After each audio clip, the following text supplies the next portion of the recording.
Bienvenido a Kaiser Permanente. El doctor ya te... What is they doing? I ain't had that song ready. They hit me off with an advertisement first for the God Killer. And I got the Be Right Back on the screen. What am I doing? This is more like it. All right, we're going to listen to this intro song and get it popping.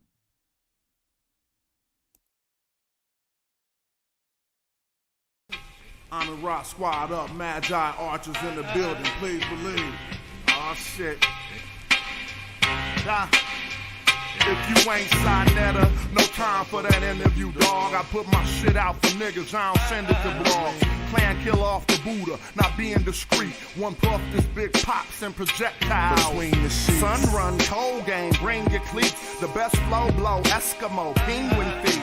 Don't need no blunt to burn. You run the turf with 10 niggas on the block. That's a punt return. Ayo, Dolomite prototype soldier with the solar light. Saber and he hold it like he hold a mic. Golden ice pendants. Sipping on that overpriced poltergeist spirits. Ripping at the open mic, spoke the nice lyrics like Mama moved mean overnight. Golden motorbike holding on some Tron shit. That nice neon kit is on it. The king's libation with exotic liqueur. The queen's vibration like a Sada Shakur. A lot of decor, imported foreign threads, they ain't got at the store. Nubian Kush, and blacktop pottery jaws, 39% THC, the quality pure. Old rappers try to spit, ain't hot as before. It's like I'm 5 flights above, bust the shots at the floor. Cats switch up their style when they ain't got it no more. Cause they gotta keep their product in stores to feed their kids. See what that weed did? The yes man agreeing on everything we said. I smell the mic like it's the love of my life. Don't get sliced and beat with the butt of the knife.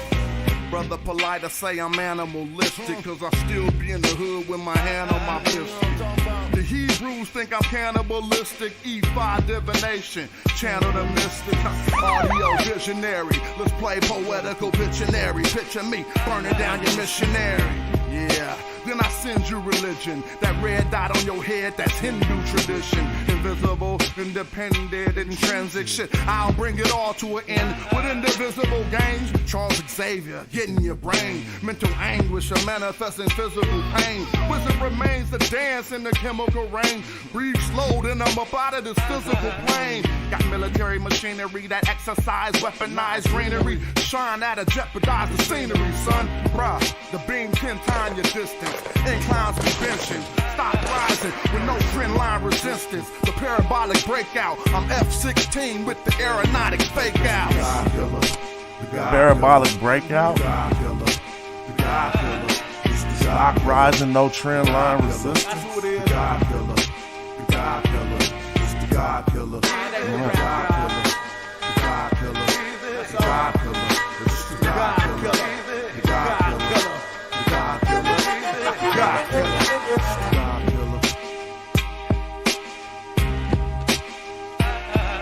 Okay.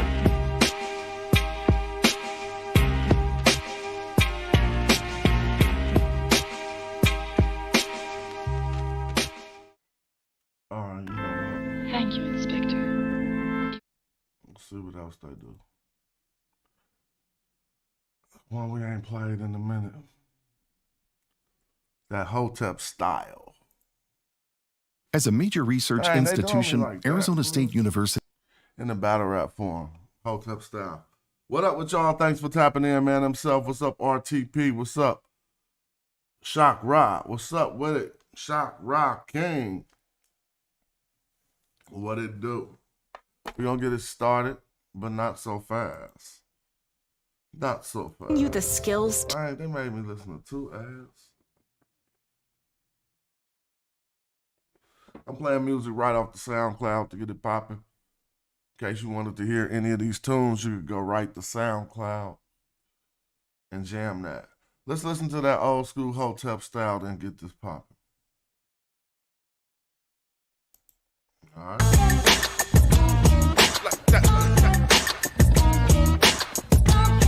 Want some legs? All right. you bout to ride? You do not carry arms. You niggas Disney, Six Flags, Dairy Farm. Might ride for fun, but you not gon' do shit. All you hear is skull crushing acoustics from my Q-stick. Thermal scope hit him in dark. I let a few spit. The HK put him in park for amusement. First round lift him up, got him Ferris Wheel. Second round laid him down, now he carouseling. You fake lord, I'm the best of all times. And the boat drag niggas like wakeboarding or parasailing. And parasailing, nefarious felon. Various chariots, Sicarius into the Aquarius era. I set traps, I should go check now. Used to be backpack, hoes call us Hotep now. We blowing hoes zips cause we getting more checks now. African rum, jeweled up, slapping the drum. The dashiki match the Rolex now.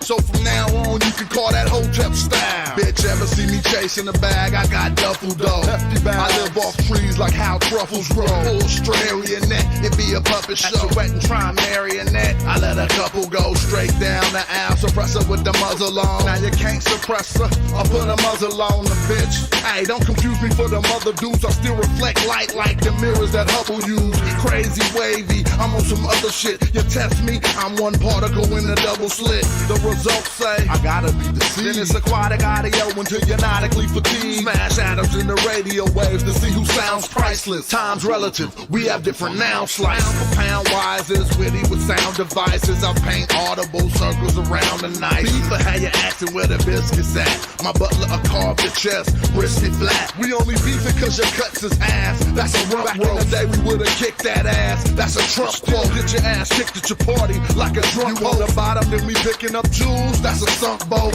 Smoked oak, evergreen, and pinewood. Because I listened to this lyric and it sparked the thought, and I guess we could build on it for a minute.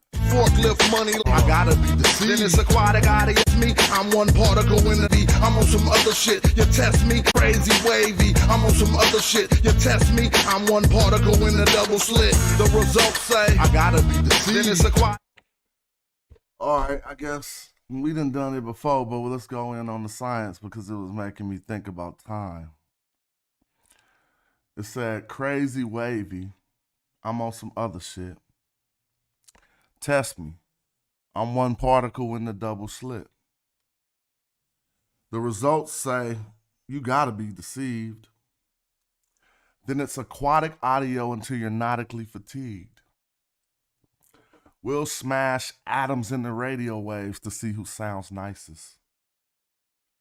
Time's relative. We have different noun slices.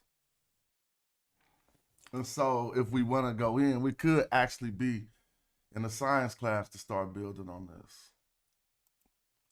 I want to go. We talked about this often, at least for a brief segment when we was talking about time dilation. Right here you see at physicsforum.com, time dilation and noun slices. If we go in on this, it's just going to give us a summary of how what we consider now has been proven to be relative to time. It's all relative. Your noun ain't my noun. We got different nouns. If we all said noun right now, it'll transpire at different points in time. Due to distance, if we tried to all say noun on 3, in the registry of time, in the down to micro millionths of seconds, we'll all say it at a different point in time. And it's kind of like what a noun slice is. Your slice in time that represents what noun is. I'm doing it right now. I ain't even gonna get semantic with it. Let's just stay scientific. That even when, but you can also get beyond and go metaphysic and understand why. When somebody say they're doing it right now, they don't really be doing it right now. You know what I'm saying? It'd be different, but I don't want to go that route. It's actually like that in real physics.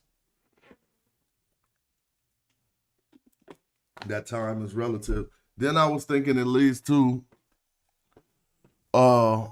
I think it's called block theory. What is it called? Let me say block theory.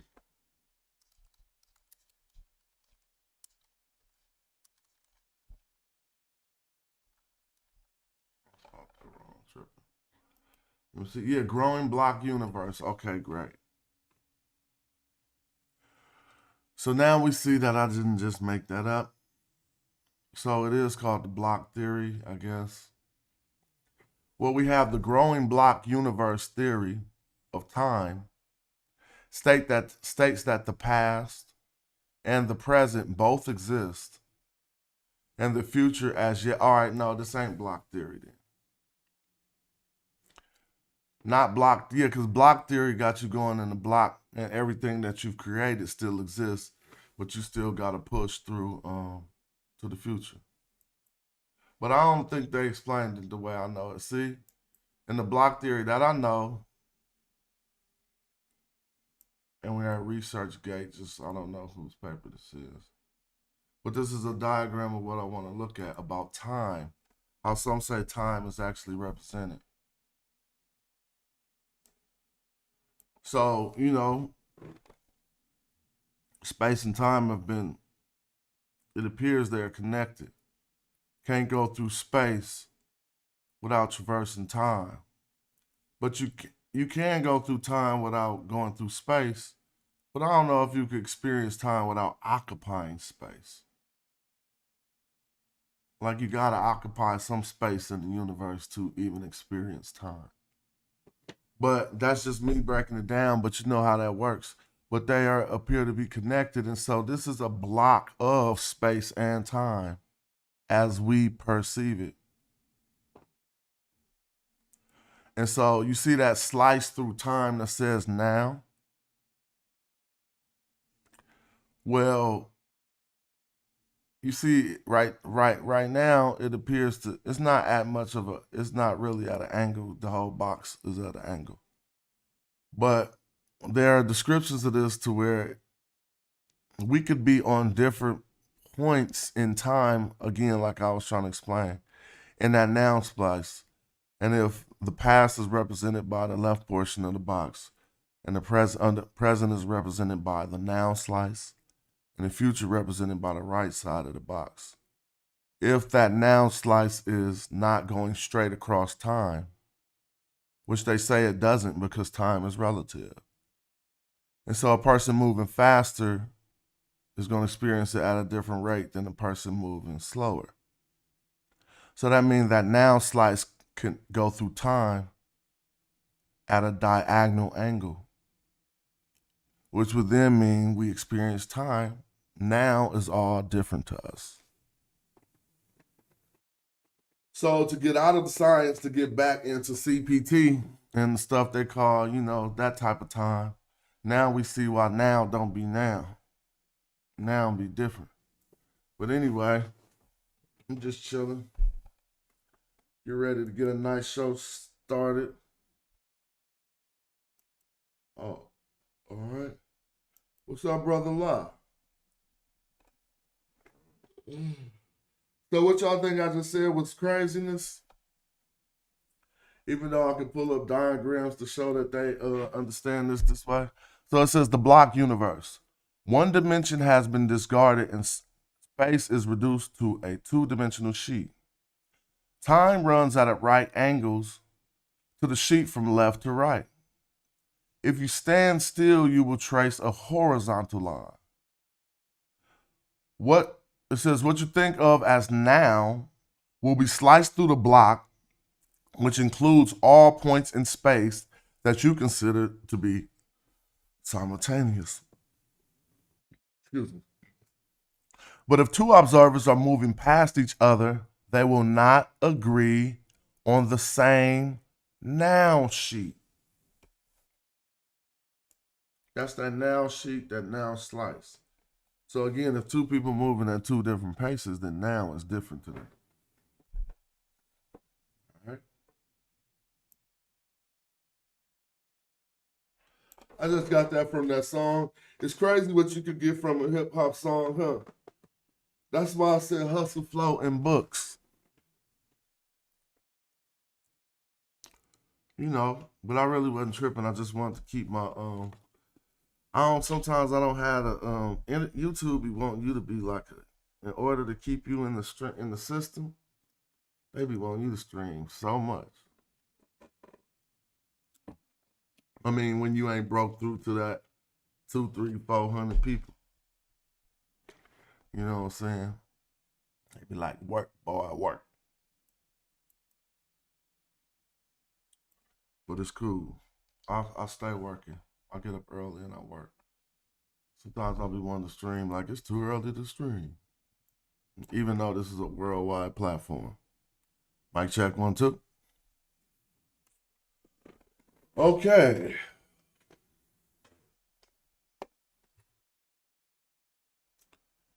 Excuse me. I'm about to play some videos real quick that I made.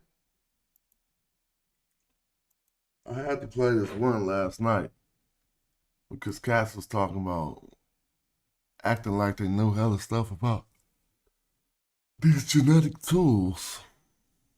But I actually been doing some research on that to make this little video series. So let me see something. Hope you guys enjoy and see progress with the channel. Let me see. This is called. Here we go. Who are the modern Egyptians? Are they the descendants of the pharaohs who built the pyramids and the Sphinx? Or are they the offspring of a complex tapestry of invasions, migrations, and interactions that have occurred over millennia? These questions lead us to a fascinating journey through time, a journey that unravels the genetic and cultural identity of the modern Egyptians. Let's rewind the clocks back to the ancient times, to the dawn of civilization. The land of the Nile was home to one of the earliest and most influential civilizations, the ancient Egyptians. These were the people who gave us the pyramids, hieroglyphics, and a pantheon of gods and goddesses. The ancient Egyptians were a unique blend of African and Near Eastern influences, a testament to Egypt's geographical location and its role as a cultural crossroads. However, the sands of time never stand still. Over the centuries, Egypt has been a magnet for invasions and migrations, each leaving an indelible mark on its genetic and cultural landscape. Around 3,000 years ago, the Persians invaded Egypt, followed by the Greeks under Alexander the Great. The Ptolemaic dynasty, of Greek origin, ruled Egypt for nearly 300 years, until the Roman conquest in the 1st century BC.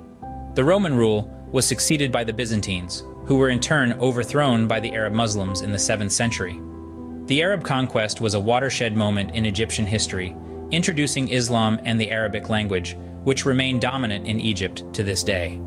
In the Middle Ages, Egypt saw further invasions from the Turks and the French, each bringing their own genetic and cultural influences.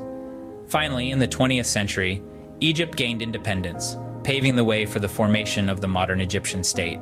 So how does this complex history reflect in the genetic makeup of the modern Egyptians? Genetic studies reveal that the modern Egyptians share more genetic similarities with Near Eastern and Mediterranean populations than with sub-Saharan Africans. This suggests significant gene flow from the Middle East and Europe into Egypt over the centuries. But what about the ancient Egyptians? Genetic analysis of mummified remains shows that the ancient Egyptians were more closely related to Near Eastern populations than modern Egyptians are. This implies a significant level of genetic continuity between the ancient and modern Egyptians, but with some key differences. The key difference lies in the African ancestry. Ancient Egyptians had a higher level of sub-Saharan African ancestry compared to modern Egyptians. This suggests that the gene flow from sub-Saharan Africa into Egypt decreased over time, possibly due to the influx of Near Eastern and European genes. In conclusion, the genetic and cultural identity of the modern Egyptians is a complex mosaic, shaped by millennia of invasions, migrations, and interactions. While they retain a genetic connection to the ancient Egyptians, they also bear the genetic signatures of the Persians, Greeks, Romans, Arabs, Turks, and French. This rich tapestry of genetic and cultural influences makes the modern Egyptians a unique blend of the ancient and the modern, the local and the global, the African and the Near Eastern. They like that video because it said something about the Middle East, even though it said the ancient Egyptians had more sub-Saharan DNA, like a lot of people told us.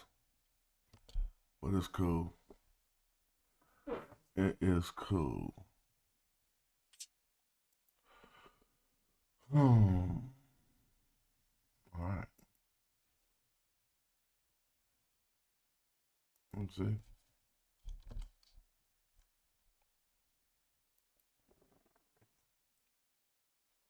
They act like they don't be learning. Why dude was so mad came on the show yesterday, dog? Calm down, family. We chilling. You lied on the show. You lied on the show. He was he was ready. Shout out to family. I know you just got your passion on your studies, but you didn't admit you was wrong at the end. All you gotta do is say, okay, my bad, instead of acting like you still don't understand it. Now I gotta make videos out of The these. distinction between an Egyptian and a Nubian identity is something connected to the rise of the Nakata culture in the first half of the 4th millennium BCE. During the previous millennium, such a distinction would have not made sense. As previously stated, the Tarifian, Badarian, and Tazian cultures of Middle and Upper Egypt have strong ties with the Nubian Nilotic pastoral tradition. Hey, ever since I brought that out, I ain't heard nothing about the Badarians. It's time for some sound effects. Let me wake up. I'm gonna wake up in a minute. Ever since we brought that out, when was the last time you heard something about the Tazian and the Badarian culture? I used to be all over there. Yeah, it was all kind of comprehensive. As soon as Maria Gatto broke their wig, they didn't know what to say. The distinction between an Egyptian and a Nubian identity is something connected to the rise of the Nakata culture in the first half of the 4th millennium BCE. See, let me show you how the fix is in. And this is why Gatto know the fix is in. I show y'all every day. Listen to the scholarship as you detail the geography. What's up with Chef? Let me see. We're going to go. It's one of the favorite places to go because it shows you something. The gnome map. Right? This ain't it? Yeah. Right? Now, this is why they doing this homework. See, I'm just all in the back of the book. I'm saying it too quick.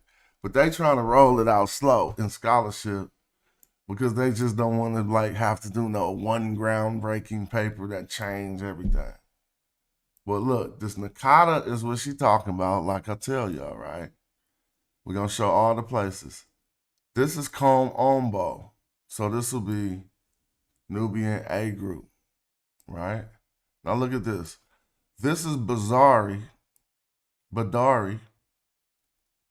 which they say the Badarian culture, right? That's Badari.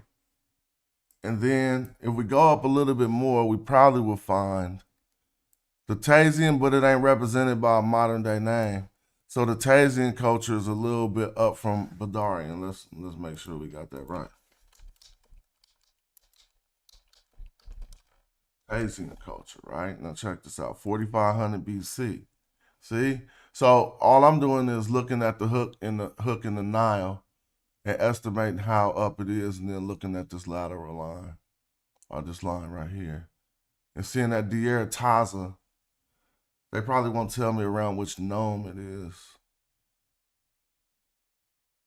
But they say since the little difference between the Tazian and Badarian pottery, the Tazian culture overlaps the Badarian place on the scale between sequence dating 21 and 29 significantly.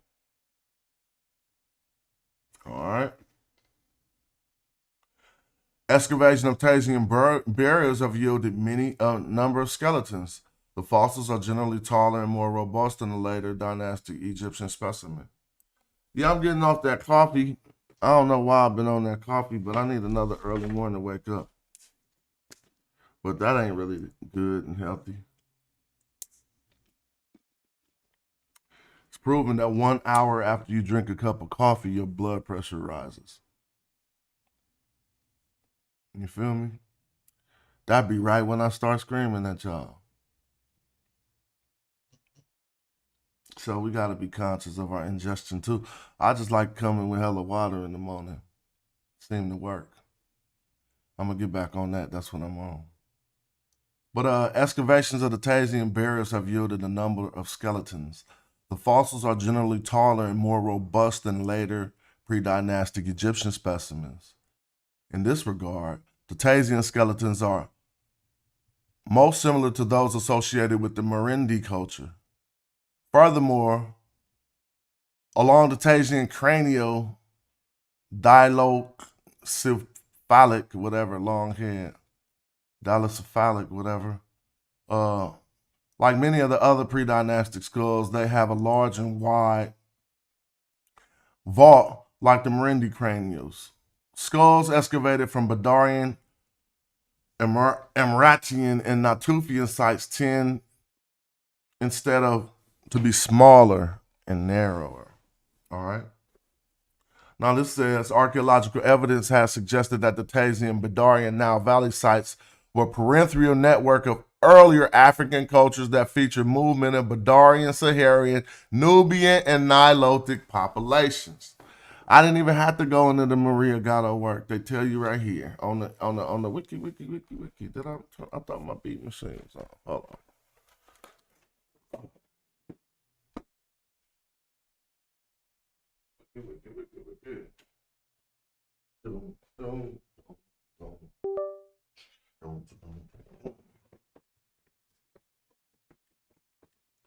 All right. Don't have one of them light switches that turn off the power jack. Then you plug your beat machine into it, and you're making a slap, and somebody turn off the light. It's over. I actually plugged my beat machine into the jack that you could turn off the light and turn off the power to that jack. That's the most retarded thing to do if you make music.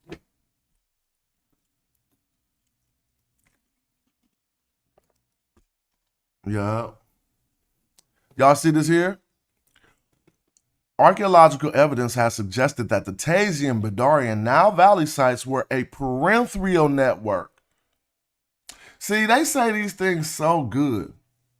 Accessories, parenthetical. You know, you really got to think of how they telling you. It's a parenthetical network. All right? Yeah, I'm tripping. I'm going to unplug it and plug it into another jack. But a parenthetical network of earlier African cultures that featured movement of Badarian, Saharan, Nubian, and Nilotic populations. Now, what we're actually hearing is just me. I put it into the voice, but this is the conclusion of cultural entanglement at the dawn of Egyptian civilization by Maria Gatto. So I know we don't like to read, and this is the reason why a lot of us be behind. Somebody said, what about the Jabarian culture? Oh, man, you so hard with that, Sot 12. Don't let Garfield hear that. If Garfield hear that, it's over. He gonna be talking about, he gonna do a whole video talking about Egyptology and the Jabarian culture. Mm-hmm. That'll have 200 views or whatever. Anyway, you understand that I'm only putting this into, I take scholarly documents and I'm using the voice prompt and the artificial intelligence to make it easier for us to digest.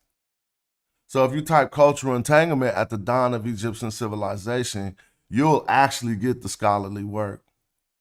You know what I'm saying? See, you got to be clean when you come with them names and they got to stick.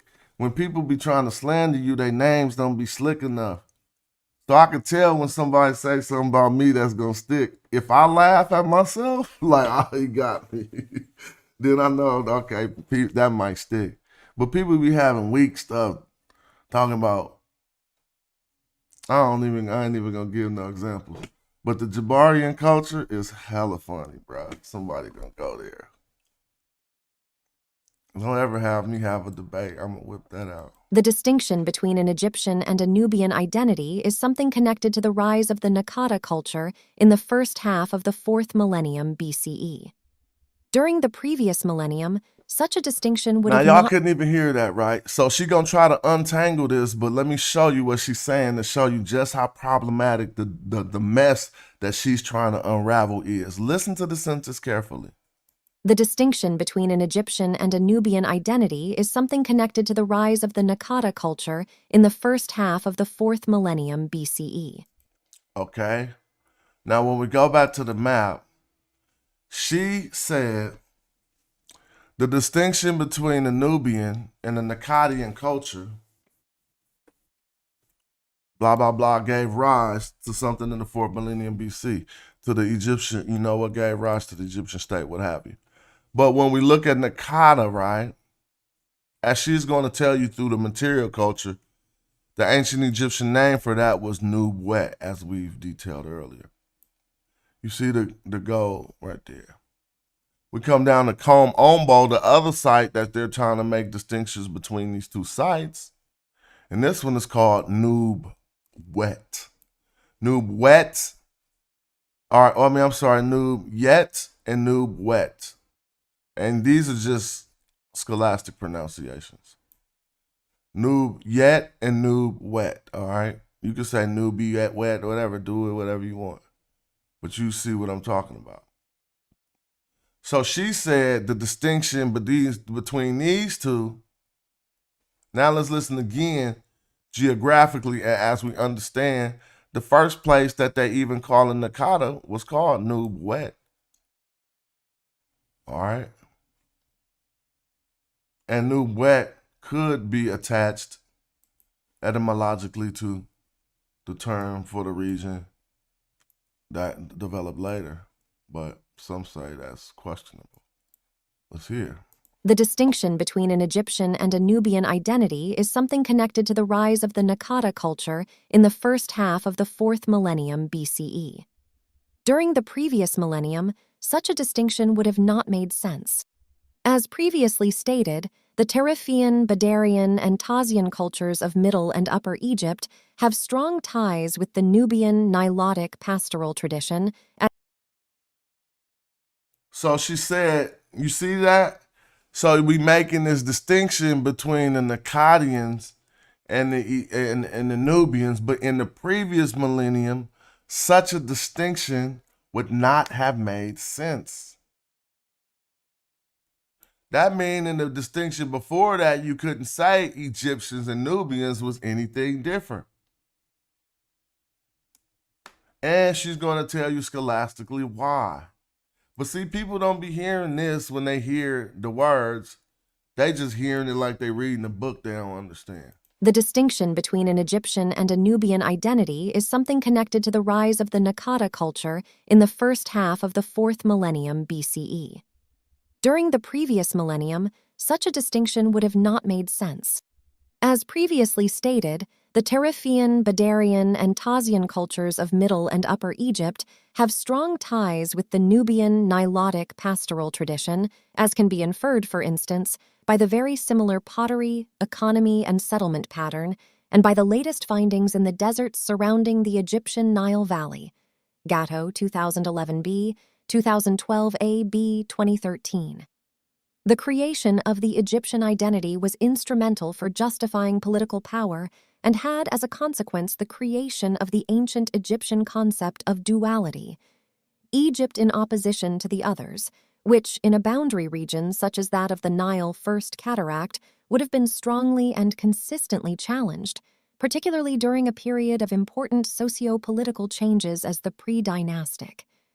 The earliest evidence of the Nakata culture, phases IA and IB, comes from the area of Abydos, and from there it moved first south and then north, south of Nakata and down till the Dhaka Sayala. Now let's stop it. Man, I need to go get that. Stop it, she just dissed you. Well, let me see. I gotta get that clip. What's his name? Conceited?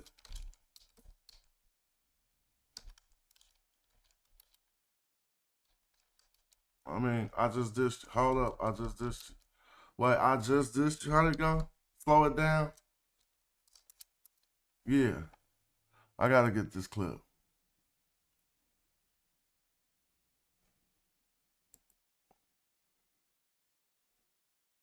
Man, they be doing me wrong with their ass. Troubleshooting with attendees.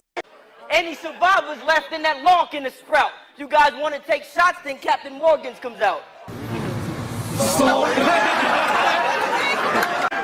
Hold on, I gotta get a good one. You gotta be slow it down. I ain't gonna do it all right now, but slow it down. She just dissed you. Golly. Let me show you. Nakata culture, phases IA and IB, comes from the area of Abydos, and from there it moved first south and then north, south of Nakata and down till the Dhaka-Sayala region of Lower Nubia. Man, I swear they still didn't hear that. So let me go back again. I know it happens. Listen. Nile First Cataract would have been to the others, which, in a boundary region such as that of the Nile First Cataract, would have been strongly and consistently challenged, particularly during a period of important socio-political changes as the pre-dynastic. The earliest evidence of the Nakata culture, phases IA and IB, comes from the area of Abydos, and from there it moved first south and then north. Now let's stop. I told y'all.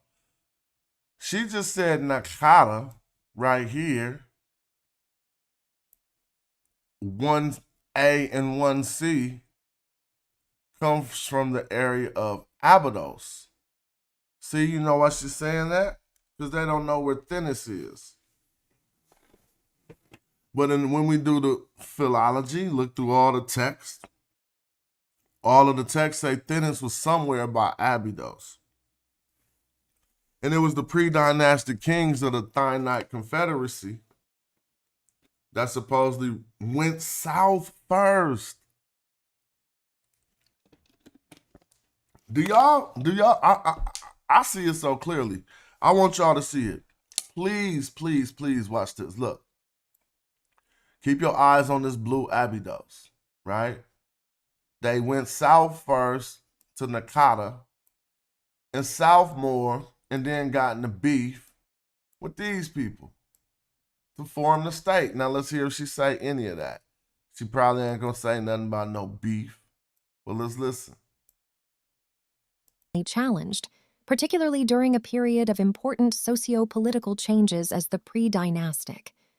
The earliest evidence of the Nakata culture, phases IA and IB, comes from the area of Abydos, and from there it moved first south and then north, south of Nakata and down till the Dhaka-Sayala region of Lower Nubia. The earliest evidence is dated to Enek, c. 3700 BCE. So that's way further. Regrettably, archaeological evidence of human settlement during the 5th millennium along the Egyptian Nile Valley is rare and inconsistent, contrary to what is recorded in the deserts.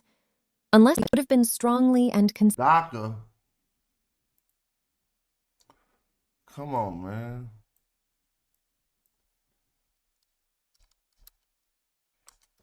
Dhaka, Sudan, right?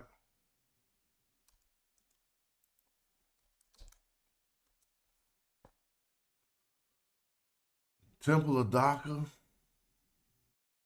Now look, you see the Temple of Dhaka? All right, found the Temple of Dhaka. So Amani Tori, right? Found by the Dhaka. Okay, so I said Dhaka, Sudan, but nothing popped up. But the Temple of Amani Tori, which we know is deep down in Nubia.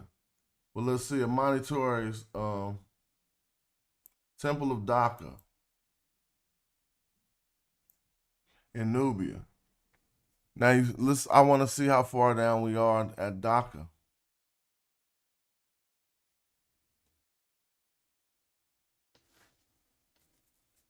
I typed it. I don't know why I didn't.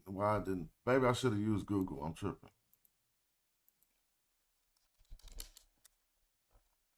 Let's see.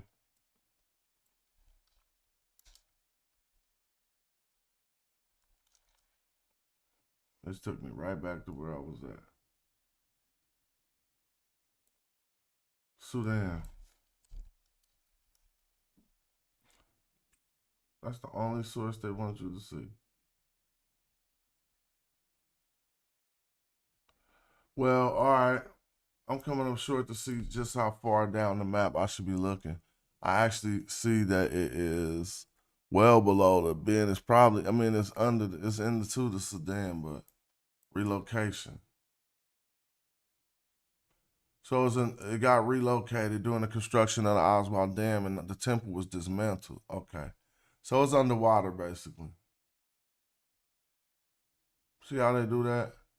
Since the temple was dismantled because of the whatchamacallit, it's one of them sites that's probably underwater now.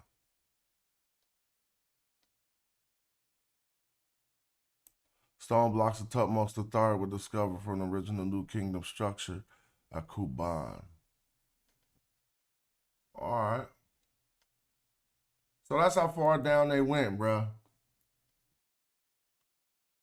When they say the battle between upper and lower, cats be thinking about up here. But they actually, she said they started at Abydos and went down south and further on to Dhaka. Oh, I thought, is Dhaka on this map? Nope. And then back north.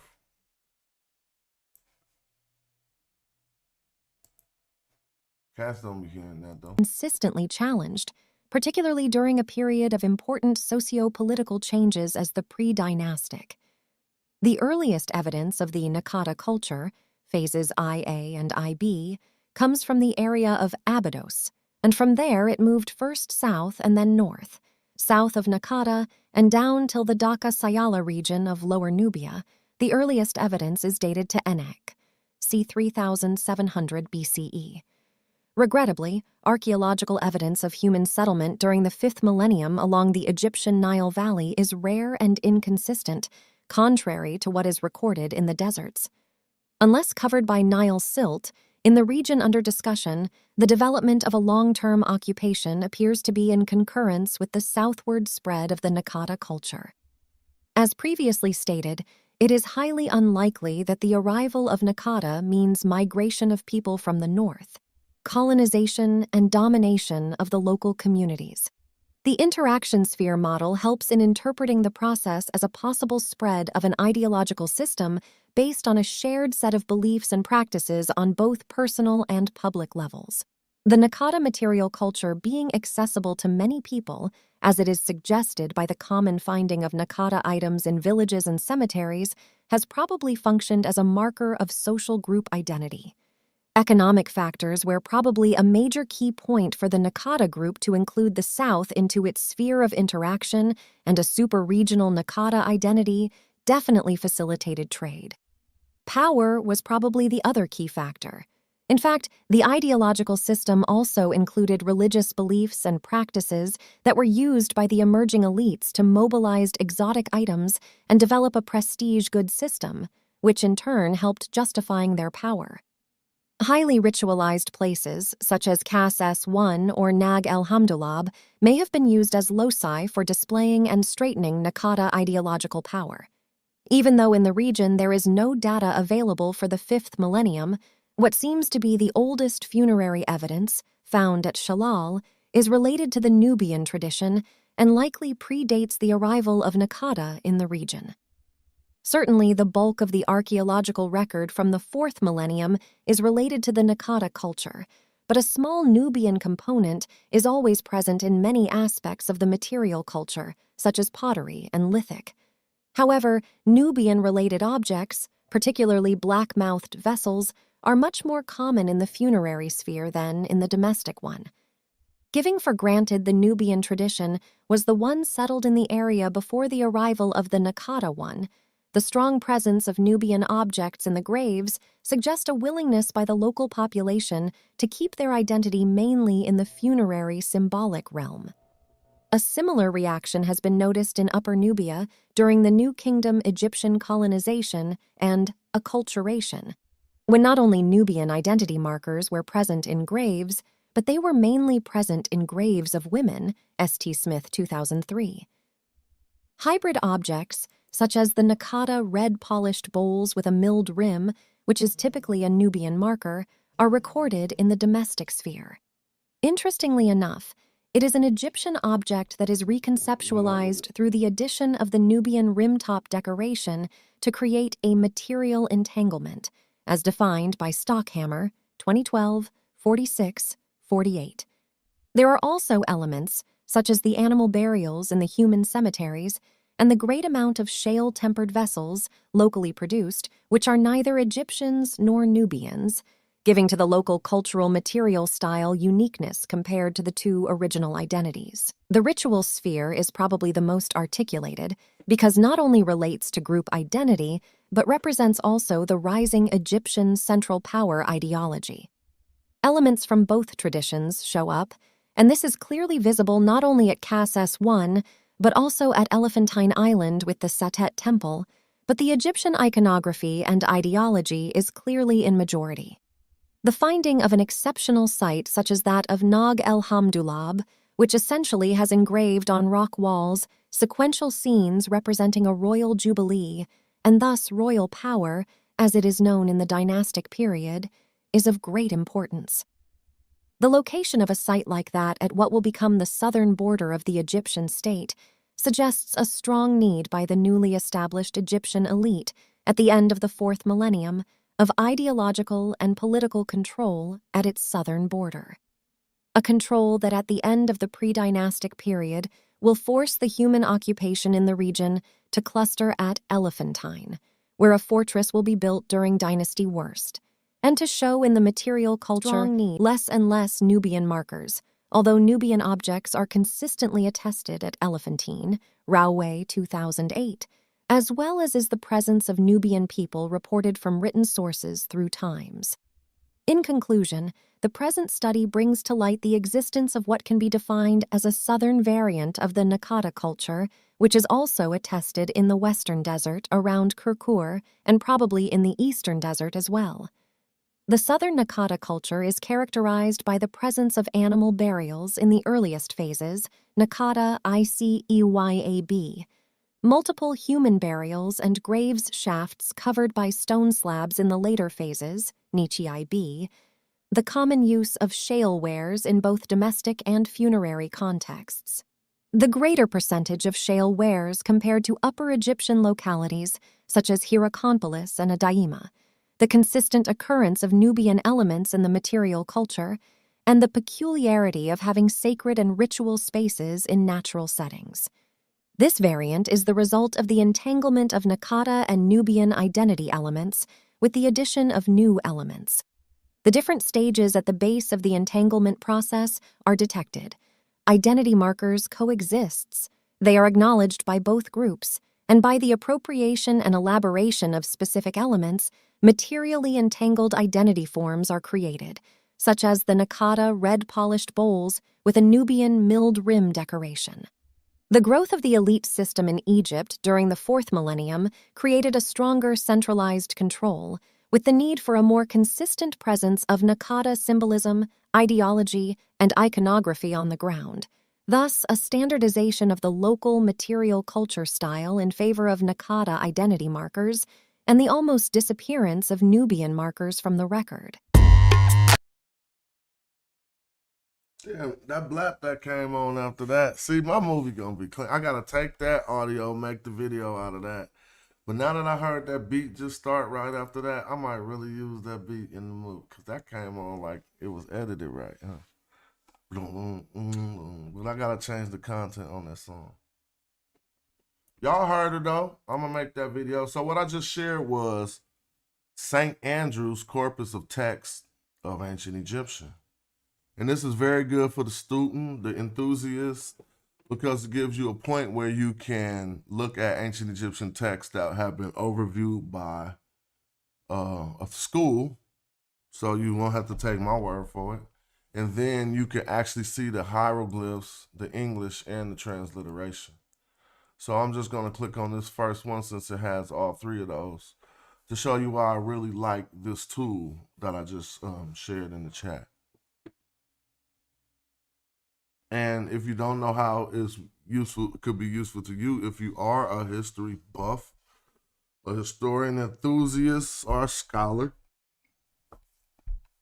You know, being able to look at ancient Egyptian texts in the primary language is key for your own discernment.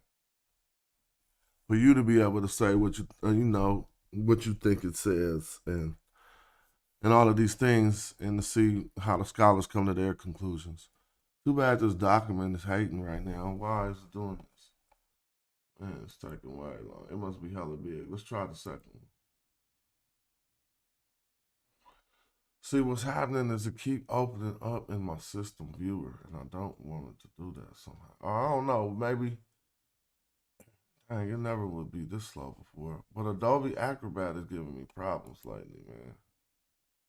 I don't want this to open up in that. I want it to open up in the regular.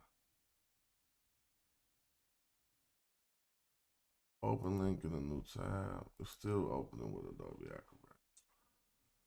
All right, well, maybe say if I say open in system viewer. This is messing me up. Try it with this. No, not that. All right, it don't want to open, man. Damn. That's nonsense. All right, this one opens. Cool. So this is an Abido Stella. I was just clicking on them, so I don't know if this one has all of the, but some, yeah, okay, it has all three languages. It has the, now what if you ain't familiar with Medu Neter, one thing you're gonna learn is their formatting is off. And so sometimes the transliteration won't line up as you see with the glyphs and stuff. And so they did this one really weird. And all they really got on the top line is Herui. But they say how pleasant is this in the heart of the people. So that's going to go down to the second line. So this wouldn't be one for a novice to try to begin with. Because look, let me just show you what I mean. So you don't see no Herui up here.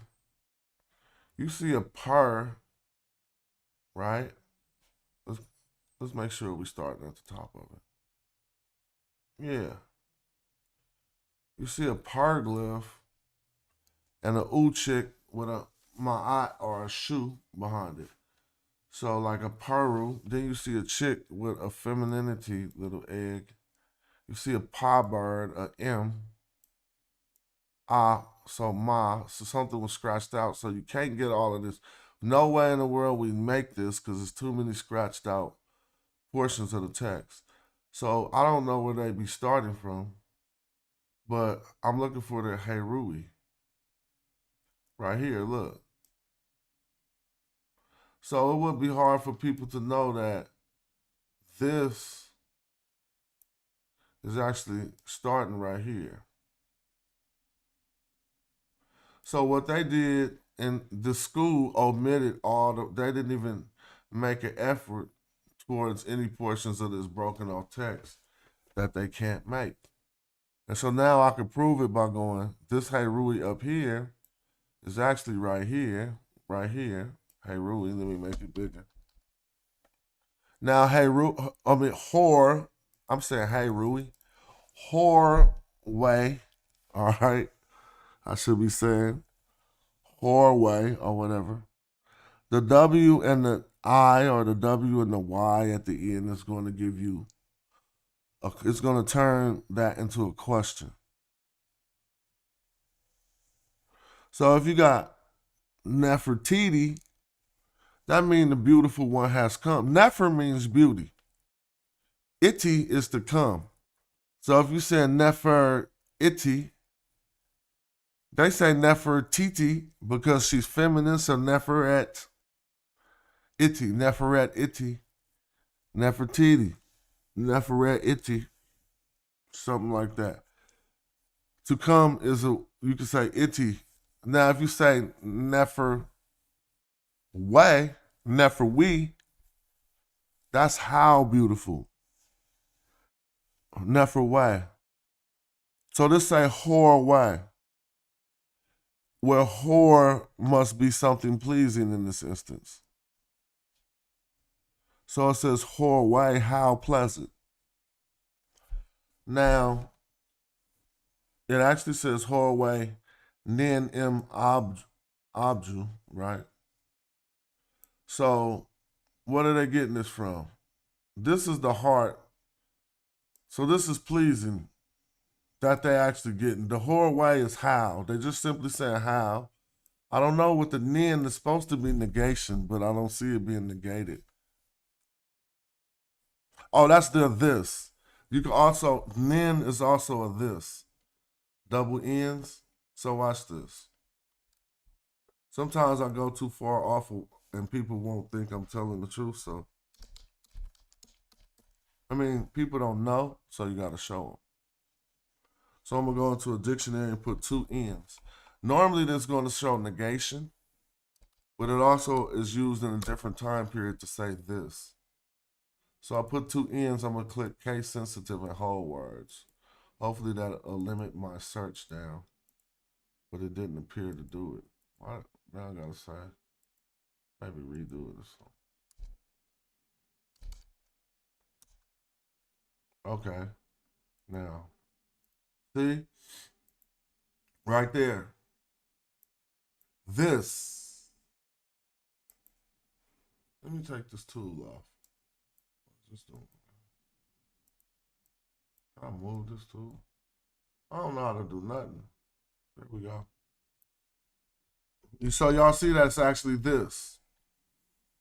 So when we come back, so I really made it that they started right here with the how, this, ib, they said ibu. This is your heart.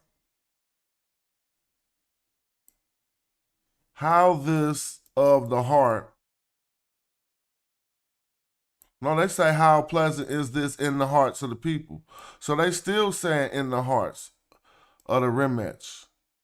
So that means what I said at first, that they did take whore away. Let me show you. They made pleasant, they formed pleasant just out of that.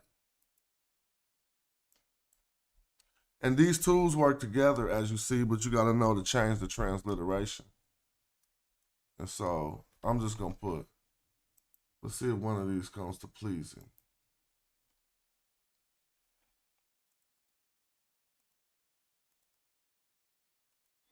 Yeah, so if you're using the right tools, they'll work together to, we could use, there you go, to be pleased. You see? So they took this different version of hori here. This actually says hori, and they put horu. They do that often.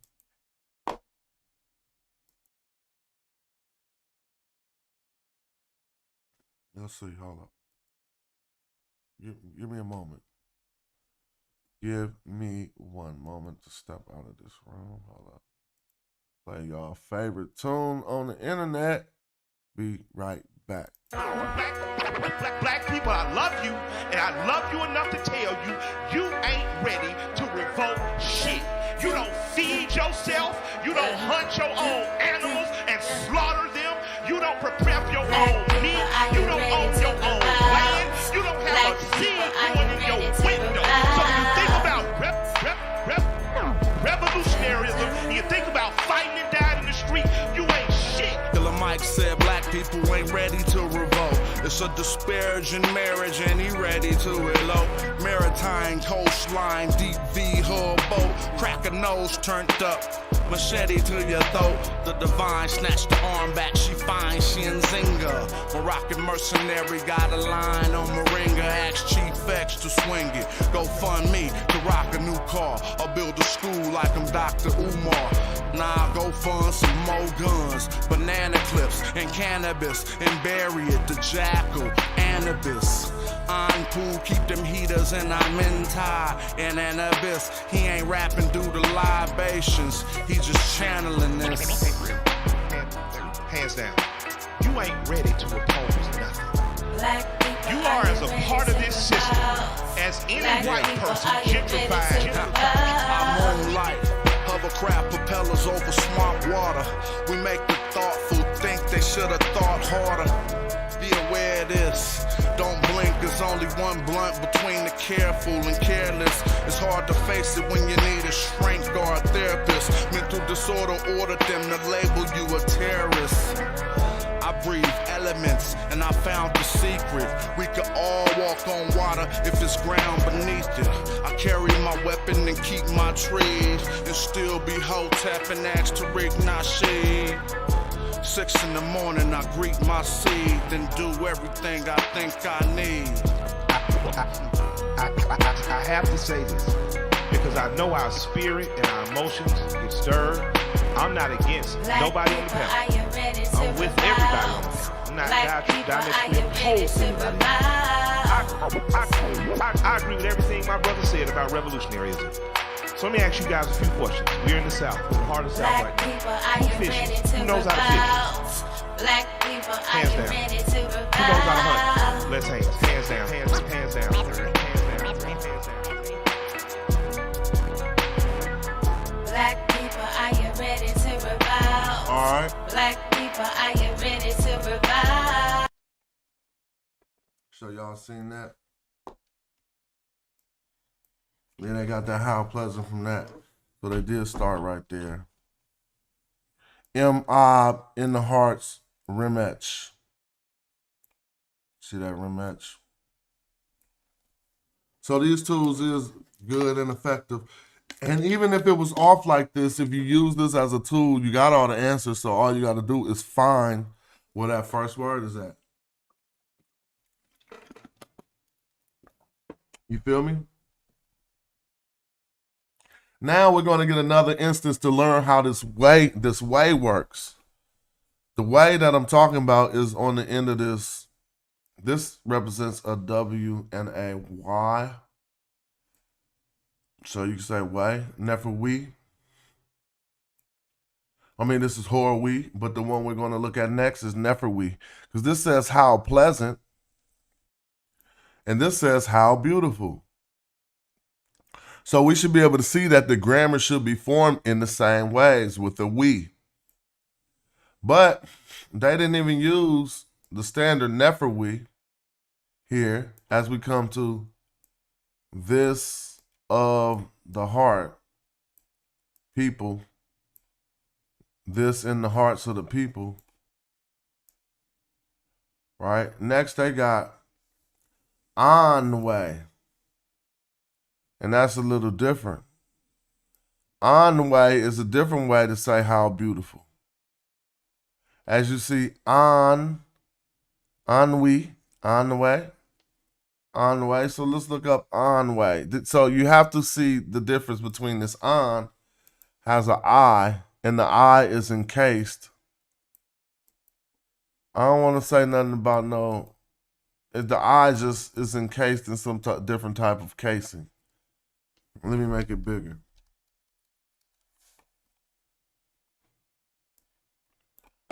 Ennui is a way to say something about beautiful, right? Beauty, right? And so they already let us know it's a concept that's intangible, and it got something to do with vision. And the word is on, and we know that way is a suffix. So we want to just look up on with a I. And we're going to go I-N or A-N. Small A-N. All right. Dang, now that's going to be hard because there's a word and. So I might have to put another thing behind the on and say beauty. No, now beautiful is the sight. Now let's look. Because this say this of the face of, I mean, this is literally the face. Because it got that determinative, I mean, it got the logogrammic strokes. Horu, Neteru. They say the sight of the gods. Well, let's go back. How beautiful is this in the sight of the gods? Where is the beauty? So the beauty has to be on way. Because we know this is the how, and this is this of, they calling that the sight. I guess horror could be used for sight. So I'm just going to go sight, but this is horror. So if you want to see it in the transliteration, it's right here. Horror. And you can just copy this into the dictionary, see, if you want, and just take it and pop it right there. And you'll get, so that's how you can begin to work your way through it on your learning path. Now we want to see them say sight for, I didn't know sight for the face. Others do though, I don't know everything. Faces, see, I know it for faces.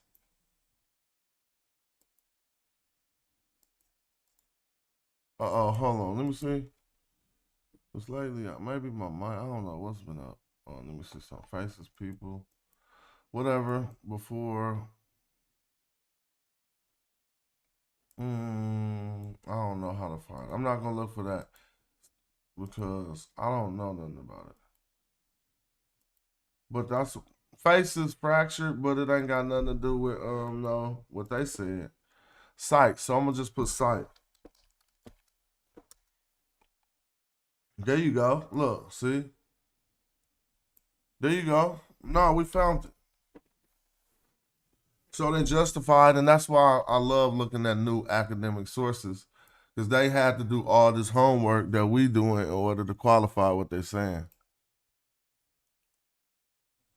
Somebody said, what do you know about the order of the ancients and Semenkara from 13? I don't know. You got to tell me about, I never heard of the order of the ancients. But maybe if we got a text, we could look at it or something. So it do say whore. Y'all see that whore? So let's remember, her. I'm going to say her. Y'all see that her? Because I don't like the way the other one sound.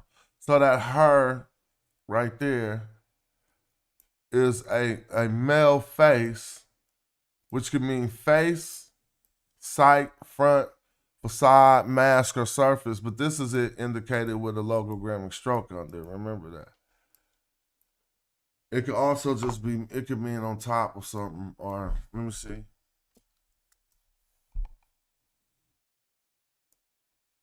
See the same face? But that's Hortep. So this is like upon the first or upon the top, on top. Upper, on top, the head, the top. Now this just says Debin, I don't know, they say Tab, whatever. Anyway, we back here. And Netaru. So that means we definitely know there is a word on, but it's going to be so hard to find in the dictionary for sight. The other way you could try this dictionary is to type everything on and then put sight, S-I-G-H-T. And that's not working. So if you're doing a real detail, you would have to go through all the ons.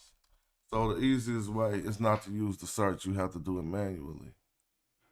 And go down to the ons right quick. Here they go. Hold on. So here go all these ons, right? And you simply gonna look for one that has a mirror under it or by it. Or anything about beauty or vision. I'm just gonna do it so we could get through it quicker. Because it's taking a while. Forget that, man. Hold up. Can you speak on it? I don't know about it. You need to talk to me about it. Sabio, when I open up the chat, if you be around.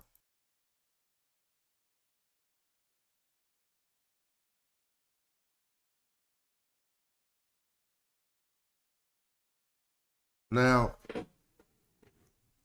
another reason why this is a really good source is because if we bag out, we just looking at this text. But they got hell of them, look.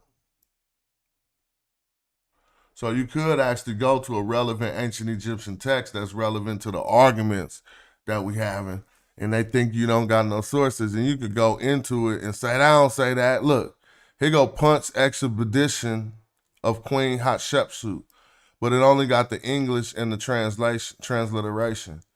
So you won't be able to say what glyphs is there. But even working with this some homework. Punch Exhibition of Hatshepsut, let's go in. Too bad the glyphs ain't there and ain't no fun. Well, let's still look over it real quick. Now, we know in this Magi Arches class, all of us know Harkuf traveled for Mer and Ra and Pepi II to Punt or Yam. He wanted to go south. We all know it was somebody before him who did that in the same family, same dynasty. His name was Winnie. We're going to remember that. So who was the Egyptians who went into Nubia to do that thing? Winnie and Harkuf in the 6th dynasty to show that they could make their way. One of them was supposed to blaze the trail to Yam, and then another one was supposed to go down. Now here we're going to find something very interesting, because what we learn is over history, the way or the trail or whatever, it got lost.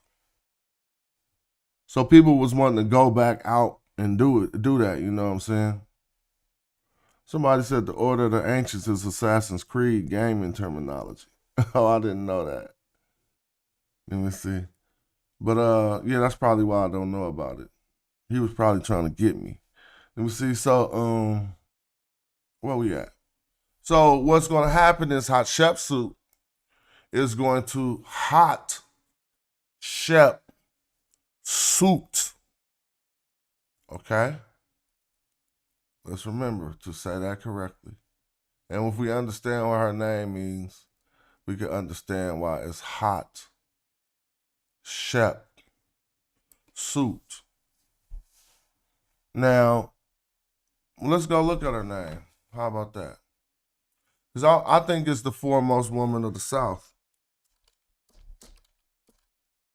The foremost noble of the South. Okay? Because I know this language. But let's see if we can see if that's the truth. First, what do they say her name mean? They don't even want to tell you she's the foremost noble of the South. So let's see if that's true.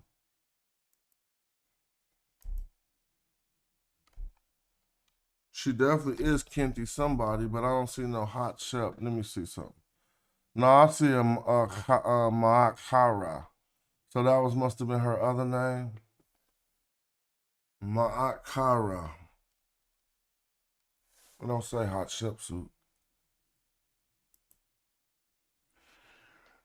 But if we want to look that up, we'll see hot is foremost. Right? So I'm going to say the beginning, the one in front.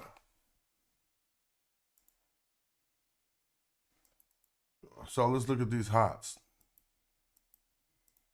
Then we'll never mess up Hatshepsut ever again.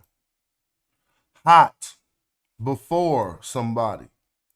The front, the forehead, the forepart, the proud, the vanguard. All right? Hot. The beginning, the foremost, the best of, the first, the chief. Okay? Hot. Shep, put a capital S and a P. Hot Shep. Shep is going to be royalty.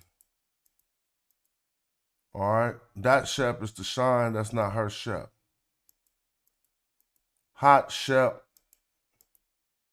Look, let's go back. Let me see. Nope, I didn't get it. Let me make sure that's right. Because why did I put the S? Shep. Let me see.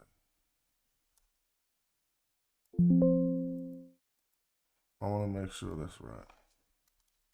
Because I got,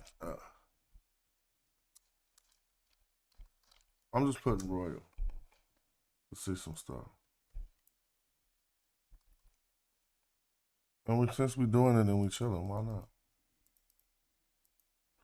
Do. All right, I know this. Hold on. I think I gotta get that light. I know what I gotta turn on this filter. Just let me do something. Edit filters. Noise gate. All right, let me see. Let me know if my mic level is let me know if my mic level is cool or low. And I'm just gonna keep on building. But oh damn.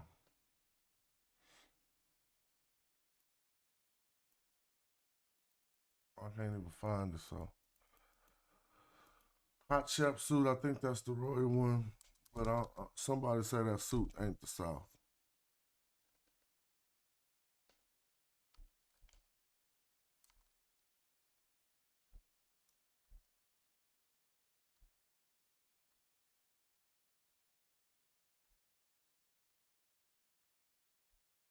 And it's not saying none of that, so I gotta find that at a different source. And reading these texts. Oh, I think I know why. I'm tripping. Because it's not SP, it's SPS, huh? Yeah, there you go. Come on, Cass. Told you I know what I'm talking about. I just put the SH in the P and left off the net. So her name ain't Shep.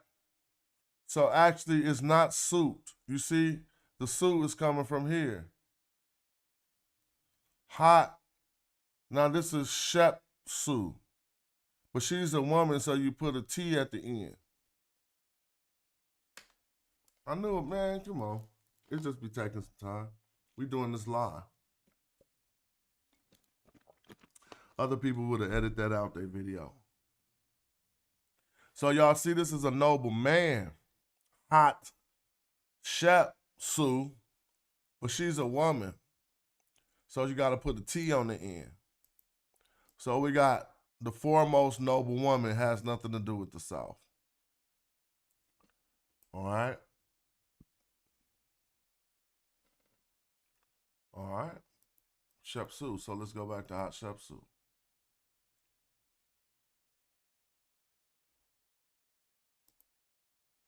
And we just want to see what we're going to notice here, if I'm correct. They not even about to know Punt name. They're going to call it the land of the gods in this time period.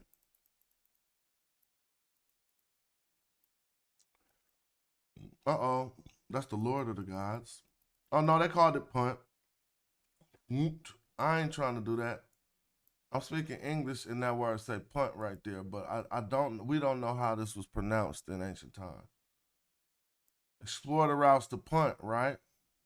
So let's read what she said. The instructions were heard from the great throne and oracle of the God himself. Explore the routes to Punt. Open the road. See, this is it again. So remember when they first told somebody in the 6th dynasty to go and open the way or open the road? It is the opening of the way that some interpret as, some people have a metaphysical interpretation to the opening of the way. And lead an expedition on water and on land to bring exotic goods from God's land. I was not wrong. See? Ta Nater.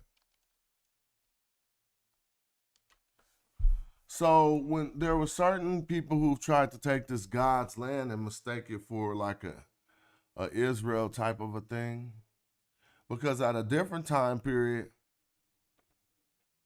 somebody before or after her, and I'll ask you who it was, in the same family, they didn't know where this place was Just like she don't know where it is, but she know it's to the south.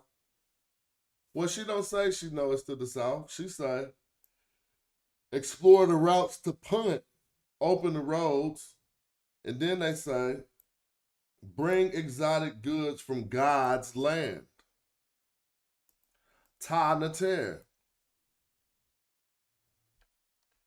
So that's a good one to look into. But I ain't tripping. I'm damn near gonna open the chat and see if y'all want to talk or build or whatever.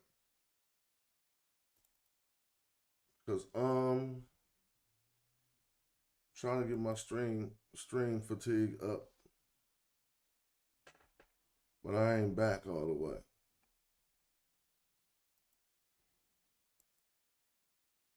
But you know what? I'm kind of appreciative that y'all be watching the show. I be liking that the show, the channel growing. I can't wait to, it take years. But I can't wait to, it's like, yeah, we talking to the world all the way. We already doing that. But you know what I mean. We're getting the message out.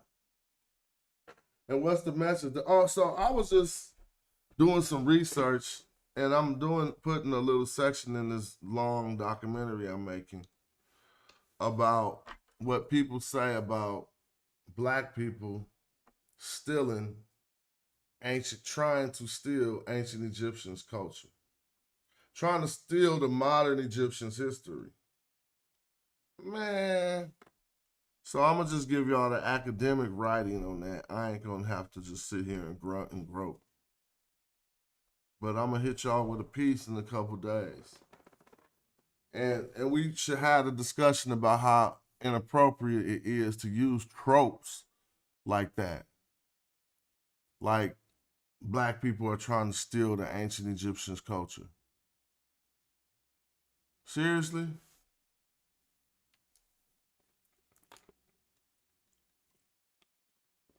So don't go enroll in no Egyptological course. Don't take no course like that because you'll be attacked with these type of racial tropes. That you got a political motivation, a disingenuous political motivation in your research of Egypt.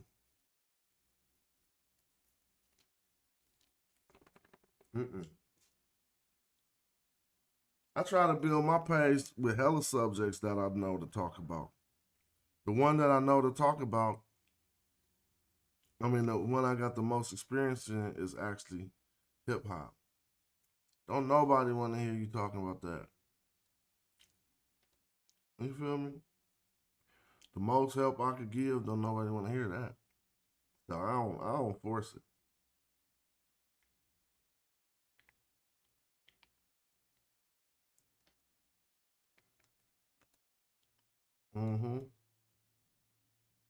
I try to tell people about crypto. Get 2 views. And then cats be like, you don't talk about Egypt forever. I like the topic. But the show is now kind of like dedicated to it. It's like when you go to Sports Center.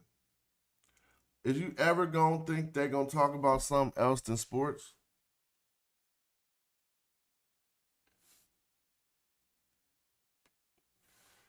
Out of anybody who could talk about this forever, I'm in the runner-up for the people who could talk about it forever. I'm from a group that put Nubian pyramids on our first album called Hieroglyphics. That I could be doing this in hip-hop as my image and gimmick. That's just corny to me. But you feel me? I could be like, yeah, Brother J, we gonna do it like this. Have a fat ass ankh and shit. Somebody actually called me and told me to do that. One of my good friends who always got good ideas. He was like, bro, you got all the knowledge. Go on and do like a new X-Clan. I said, I can't do that.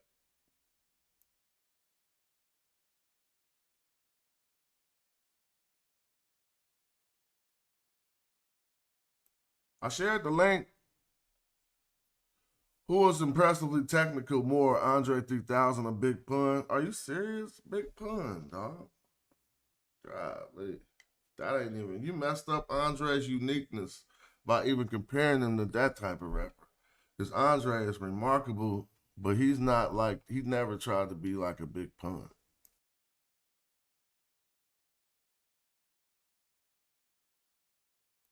You know, some artists, Big Pun, like, and they both, you know what I mean? They aspire towards different things. Like, so that's a hard comparison. But if y'all want to do that building, feel free to hit the link. I ain't tripping. The videos ain't got to be 30,000 hours. But I would want to keep the build going. Somebody said your source was out of a comic book, Sabio. I don't know what's up with that.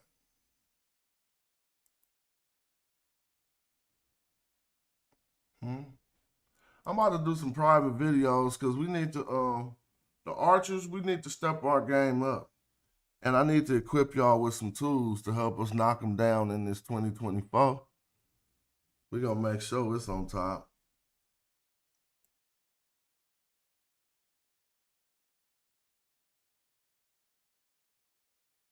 So cats be acting like when it comes to that black, let's go black real quick. And I need y'all to just be honest with your boy. Like, peer review me real quick. All right? Peer review me. Oh, yeah, did I lose that peer review? Because I had the Suleiman peer review up yesterday. They was beating the brakes off Suleiman. That lady got y'all puzzled. Where that Suleiman peer review too? Is that it? That's something else.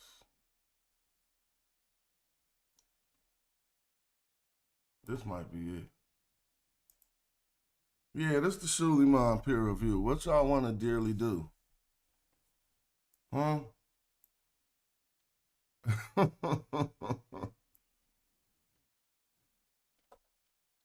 Suleiman peer review. This is an interesting paper that presents important highlights in the genetic. Well, one dude was going in on their ass. Like, man, y'all doing all this. Y'all doing all that. They go to Suleiman peer review. They're like, man, y'all. But now, honestly, they addressed a lot of things in this peer review. You know, and they left some things unaddressed, some contentions. And so that helped me know what a lot of contentions are with this data.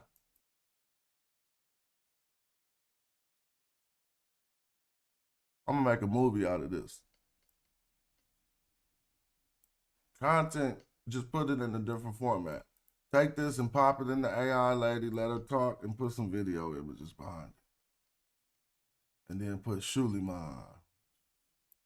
Matter of fact, I need to be getting to work. Since ain't nobody hitting the link. What y'all doing? Y'all tripping? It's cool. I feel no pressure, right? All right.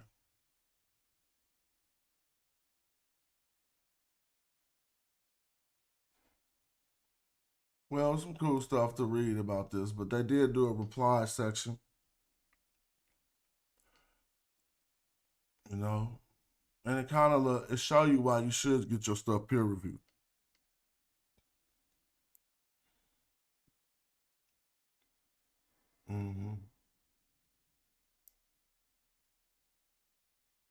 What are the particular challenges of working in the ancient Egyptian mummies? It seems that there was some work on publishing.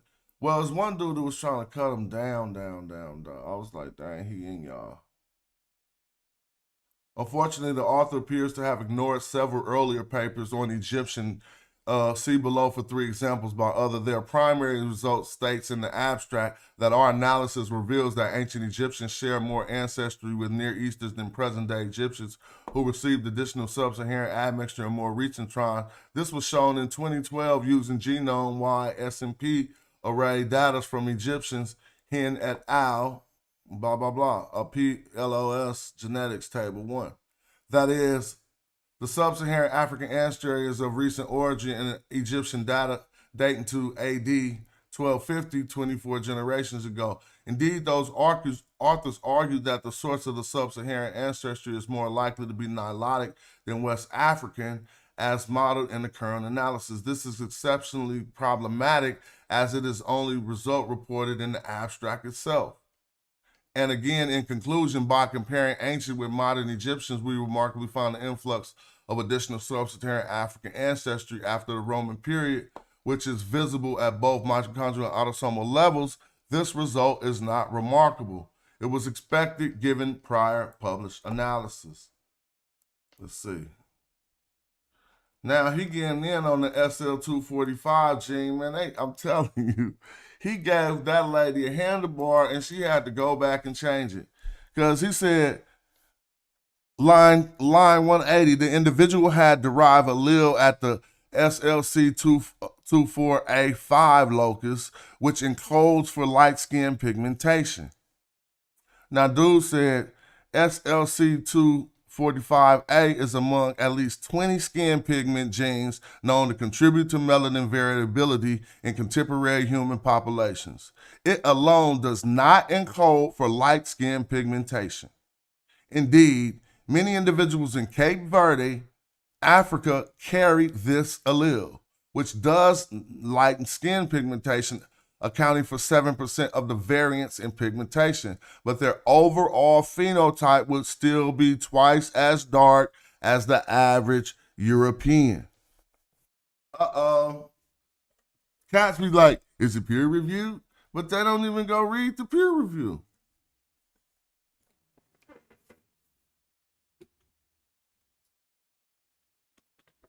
They changed that whole line, surely mine. Because dude put hands on him. Okay, let me go back, change that. That's cool. But she was just saying that, so now we see this SL245A. We just seen a geneticist get checked about stuff that people talk about every day on this damn show. And the geneticist just got checked in their peer review about misrepresenting this SLC24A5 locus. I mean, the allele at that level. Yeah, that's what they say. Yeah.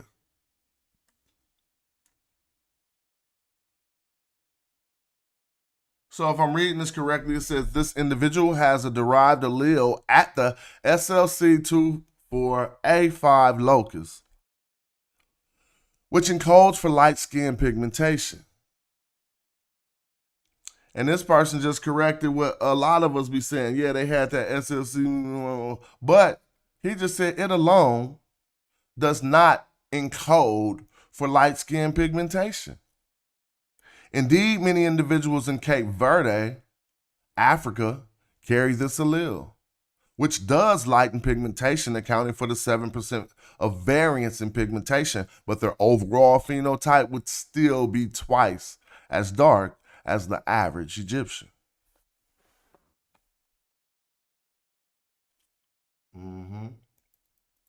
He gonna keep giving them a bar. Test of population continuity analysis here was not described. Other than collapsing mtDNA lineages into haplogroup frequencies to see. This is how somebody who said they wanted to debate this article, this is how I was just gonna smash you. I mean, it's so easy. I need that commercial too. It's so easy. It's so easy. Yeah, yeah. It's so easy. Right, it's so easy smashing these fools.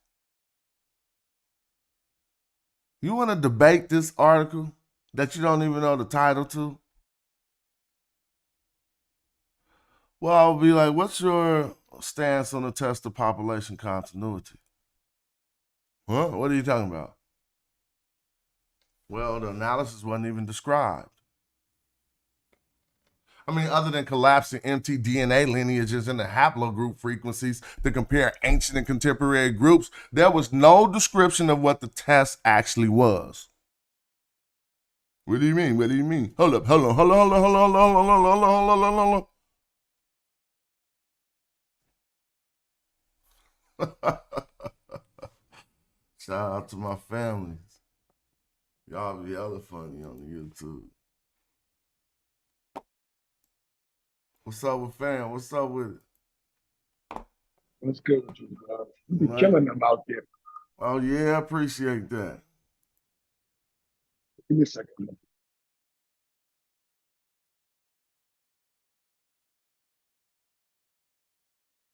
Nah, Andre got some of the best schemes, bruh.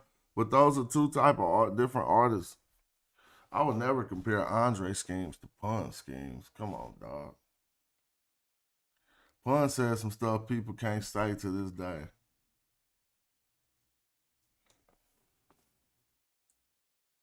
I mean, no disrespect to nobody, but you know it's facts.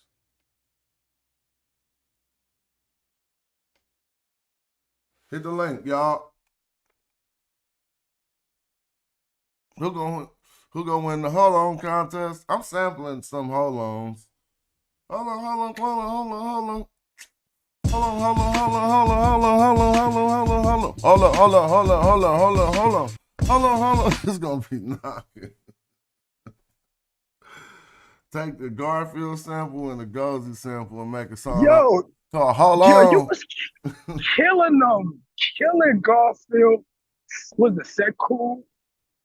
I mean, I don't understand how they even Pan African James, he pulled out the article that showed that there was nobody there in the Delta. Then Garfield want to talk about where the migration comes from. I'm like, but he's showing you was nobody in the Delta. Deal with that. I'm about to make a song called Hold On, bro. It's gonna be slapping. Hold on. Hold on, hold on, hold on, hold on. I gotta ask them to hit me up. Hold on. But now I'm just having fun. Yeah, you know, we've been bodying them boys. We've been bodying them boys, but they don't, I mean, I don't care how much the person who bodying it, I mean, getting bodied resisted. That's just like choking somebody out. They're gonna resist it. But if they're getting choked out, they probably won't even know in a minute. They're gonna be asleep. And so it's the same way. Cats is always you don't expect a man to be that genuine on YouTube.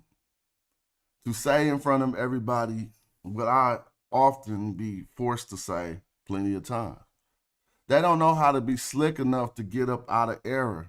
Like, okay, and it's not even slick. It's like being relent. I mean, you gotta relent, not relentless. But okay, you wrong, you in error, right? Then hurry up and not make this a big issue. For me, I'll be like, okay, you got that. I'm up out of there. Because why am I gonna sit here for 2 hours and make myself be wrong and error for 2 more hours and stretch it all out? I just be like, okay, cool. What's next? Cats be right about everything forever. Like yesterday, what they gonna say about how you showed the nothing but southern tribes, what we call Nubian? What they gonna say about that? Ain't nothing and to Sixth say. Dynasty. That's why nobody came on the show. It's nothing to say. You won't find one time when Egypt had funk where they didn't turn to Nubia. Like, yo, it's going down. So we know how that worked in real life, right? All the way down to one individual man. Say you got beef, you got to call your peoples. Like, I don't get it. Why do we not understand this? Like, you know what I'm saying? Like, you got to go get who will fight for you. You see what I'm saying? Some people got more people who will fight for them. Some people got less people who will fight for them. Normally, kings have more people who will fight for them. Chiefs and that everybody gonna fight for him. You see what I'm saying? And so when they had to go in these issues, that's why he said he had to calm down the chief of Yam. Why he wrote in stone, Harkuf, on his Egyptian stela, bragging about the troops of Yam. He wrote it, and I could see it. It's like, bruh, when they saw me with the troop of Yam, bruh, it was going down. He gave me all they cattle. They gave me hella cattle. They gave me what you want. And I was with my troops too. Like, he really gave them it like that. You know what I'm saying? Like, through the Egyptian troops, they was there too.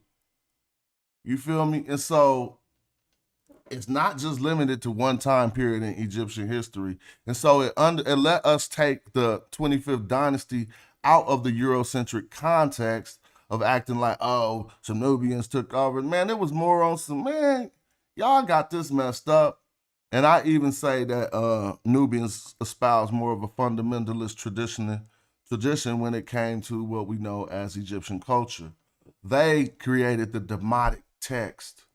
People don't want to trip, and I say that more accurately. They created the Demotic script. People don't want to do that. Go ahead.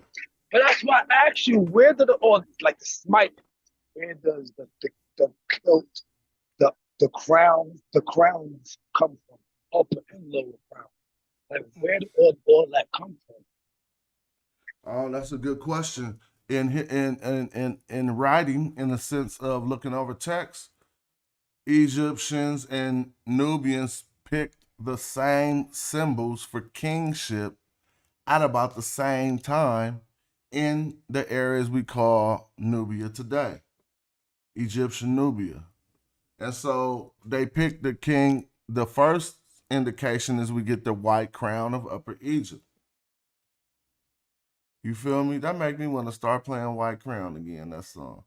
Yeah, we get that white crown of Upper Egypt, and we see it in the south first, obviously in Upper Egypt. And so I don't know what to say. But I mean, Gatto just told us that the Nakatians came from Abydos. Y'all way all up there in the Mediterranean talking about mixing grounds. Ain't no damn mixing grounds down here. You get shot up by these archers. And everybody know that. Everybody knew that. As a matter of fact, Tasseti do not mean the land of the bow. Tasseti mean the land of the shooter. I mean, I could prove that so easily. Watch this. Let me see. Well, let's see. Now, they just got the wrong Seti. Watch this. S-T-I. Watch it say the shoot. First thing, what it pop up? I keep telling you, bro. Tasseti is the land of the shooter. You feel me? What you want to do? So they was getting shot up. Doof, doof, doof. Oh. I'm saying, them Arabs, when they wrote about these Nubians, bro, they didn't. That was the only one, man. They beat the brakes off Egypt. They beat the brakes off Egypt. The Arabs came through, beat the brakes off Egypt, set up in Egypt to take over all of Africa and wanted to go west. This is called the Arab invasion of the Maghreb. So they set and took over Egypt first. Did you know they couldn't go down? Bro, they went all the way to Morocco, putting hands on fools, slapping fools up left and right. You Islamic, shut up. Slapping them up.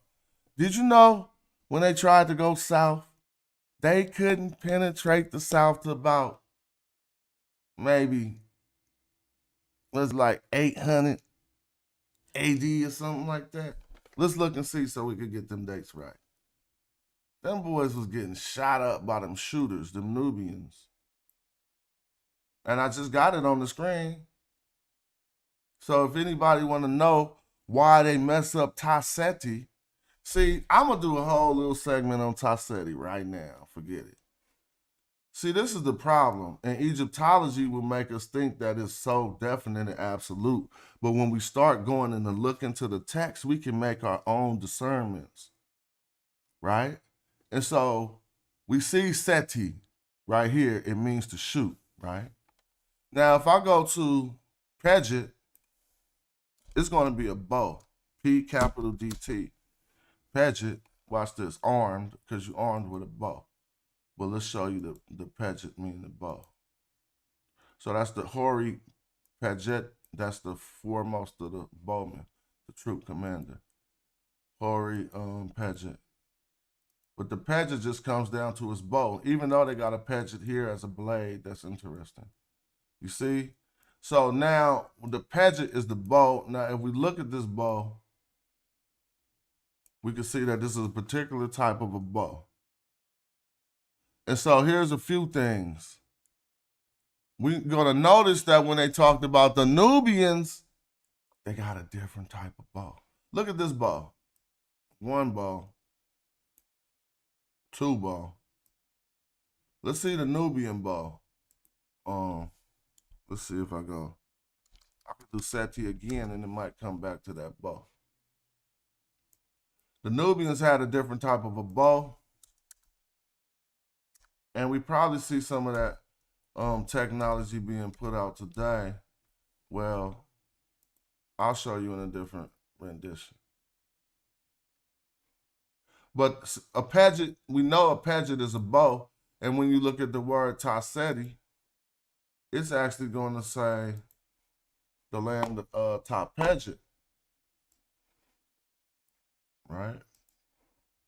But then we can find some instances, and we know they got the SETI from shooting and not from, let me see, ZTJ.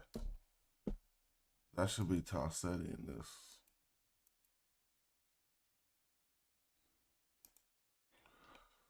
Nubians, okay? So let's see. So look at this bow. Zeti.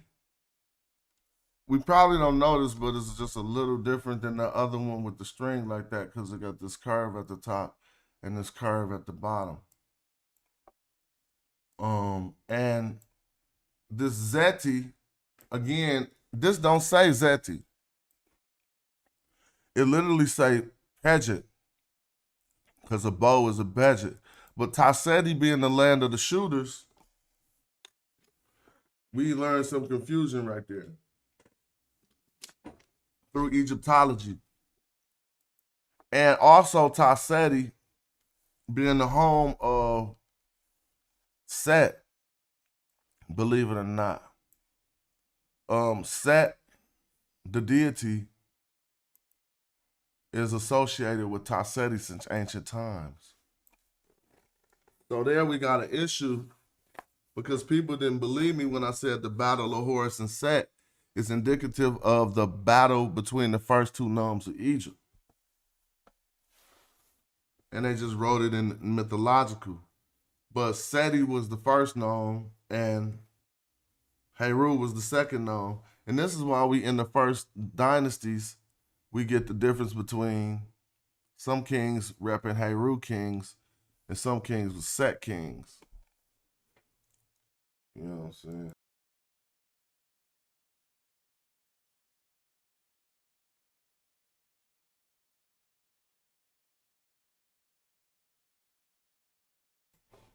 Yeah. Y'all can feel free to hit that link that's posted. I don't know if the link's still up there. Let me make sure it's pinned or it's up there. Shout out to Pan-African James. So yeah, Taseti was the land of the shooters, and it was also associated with Set. Actually, if I go to right now and type Temple of Set, you're going to find out where it is. Guess. Somebody want to guess what the Temple of Set is? You could guess. Don't be scared. Nah, this ain't it. This is some mysticism. Temple of Set, Egypt. Where y'all think the Temple of Set is? Why is they doing this? Taking me to this dumb occultist stuff. Well, this ain't got nothing to do with what I'm talking about. The Temple of Set is in Combe Ombo. So let me write. What's up, James? What's happening? Can you hear me? Yeah, I can hear you. I don't know what's wrong with maybe. Okay, one of my plugs wasn't in because I'm over here trying to figure out why my sound so loud. Yeah, okay, so okay, yeah. What's happening, Smash? Shit, what's up with you? Oh, nothing, just sliding through. I had somebody was coming through. I had to wait for them to leave before I tapped in. Oh yeah, that's good. Thanks for tapping in. Nah, so the Temple of Set was actually in Combe Ombo, built from Ptolemaic times, but to venerate actually. Don't Dr. Ben talk about that? My bad for cutting you. Yes, he does. I think it was actually built. This one was built in Ptolemaic times, but it was to venerate an older site, as we'll find Set or Sutek SU. You know what? I never did his name in the TLA. That'll be fun. Yo, Smash, you just had that dang, what was the name of that article that you just had up that they was using and you was reading through it? I need that. I want to go over that just to make sure I'm on point. Which one? That was beautiful. Which one? It was the Scribo or whatever you said that name was the S.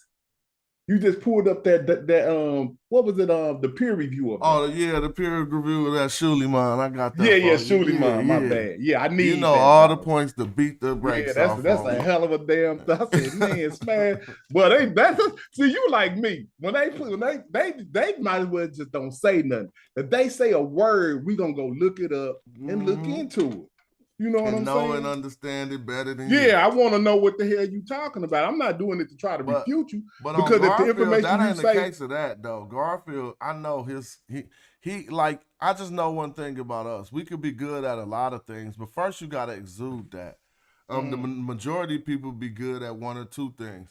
Now we be acting like we are flawless in about everything. Like people will hop from I'm the Jesus expert to now you flawless and you not gonna mess up a word about DNA, and then you gonna hop into Egyptology and be correct about everything too.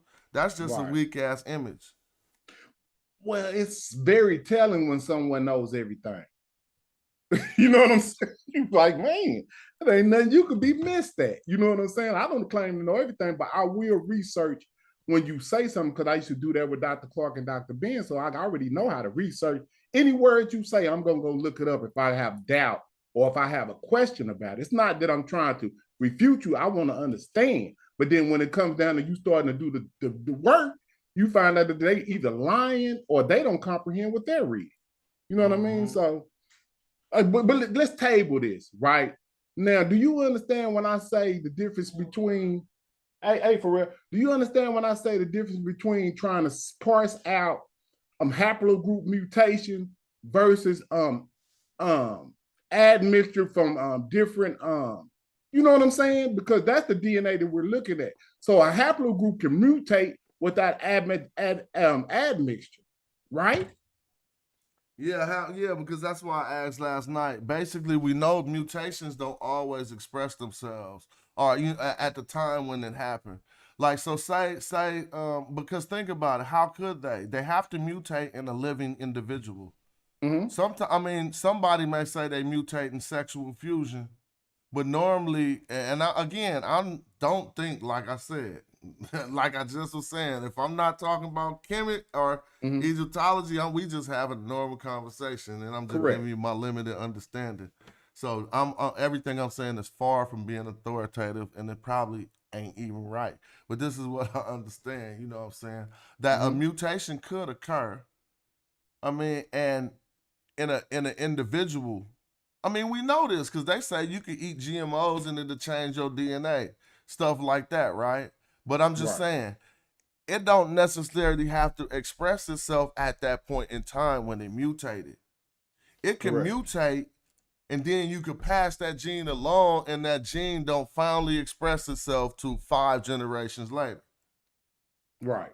And so I always keep asking cats, because cats be citing when the mutation occurred. But they don't excite when the expression of that mutation occurred. And those could be far along on the time scale. Right, I think but that mutations, man, this is what we need to pin down. That mutation does not account for the admixture of different hominoids. It does not. I don't think that's it though, because you're dealing with a particular time in history when it was only colored people. It wasn't no Arabs, it wasn't no Italians, it wasn't nobody else. You understand? The incursion of the admixed DNA, I'm telling y'all, That's how you table this conversation, because mutations through haplogroups is not going to give you what we're looking for. That's what I figured out. You're not going to get that until you find out what the admixture incursion is dealing with. So Ngozi knows that, and I pretty much can put him in a box now, so it's over with. When we could see when you use abobarusian, he's only using that because it has that admixed DNA, and that's the first time they found it on the continent. They're saying that 15,000 years ago, but I looked into that, and it could be 11,000. But all of this stuff, what you do, Smash, when you really look at it, it goes along with the text, and it goes along with the material culture and the architecture and the agriculture, and all of that stuff is all mixed in. That's why it's a multidiscipline approach that's needed to parse this out. You can't just use DNA. That would be the worst thing that anybody could do to try to tell what a population is. You have to use multiple. You know why? I could give you a let's take Afro, let's take some Afro Chinese. Literally, you know, African. Now I'm not talking about cats who migrated in their lifetime. I'm talking about people been there for generations, but they still melanated and they in China, right? Their DNA will probably make you come up to a conclusion that, oh, it was some West Africans who was living in China. You know what I'm saying? But they will tell you, what the hell you talking about? I spoke Mandarin, since, you know what I'm saying, or Cantonese or whatever, since I was a child. Mm-hmm. And I am in Japanese culture fully. And you saying something about Africa that I don't know nothing about because you got some DNA traces is lightweight disrespecting me, my granddaddy who was a samurai, and all this stuff. You're not going to know none of that from just looking at the genetics. You know what I'm saying? That will make you come to a different conclusion. That, oh, it was some West Africans living in China. Well, ultimately, the culture is telling you what they're doing. And so this is why we confuse multi-ethnicity with multiculturalism. A society could be multi-ethnic and still put forward one culture. Correct. Just like us in America. Well, not just like us in America, really. It's the opposite. America is the ideal of a melting pot.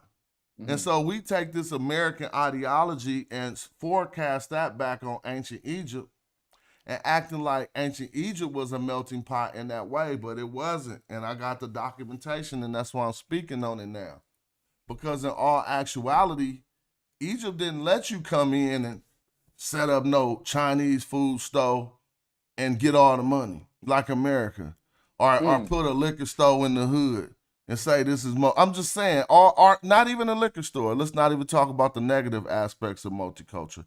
Let's say it wasn't like that. You couldn't do that. You was hold up, man. You saying that they wouldn't let another culture come in and start their culture and keep doing their cultural practices? Yes, you had to drop your practices and get down with what Egypt was doing. Either that get down or lay down. Exactly. And so you had to you got forcibly taught the language because they wasn't having that. So you know the I'm just speaking frankly. It's some black people too, but you know some white people in America who will quickly tell a Mexican person, learn the damn language. You know what I'm saying? Yeah, and won't let them espouse their multiculturalism on this land because they don't understand it. What? Mm-hmm. The Egyptians was way more like that. Say you trying to come around having a conversation on Egyptian soil, you talk, y'all could be sneaking something. You about to get whooped.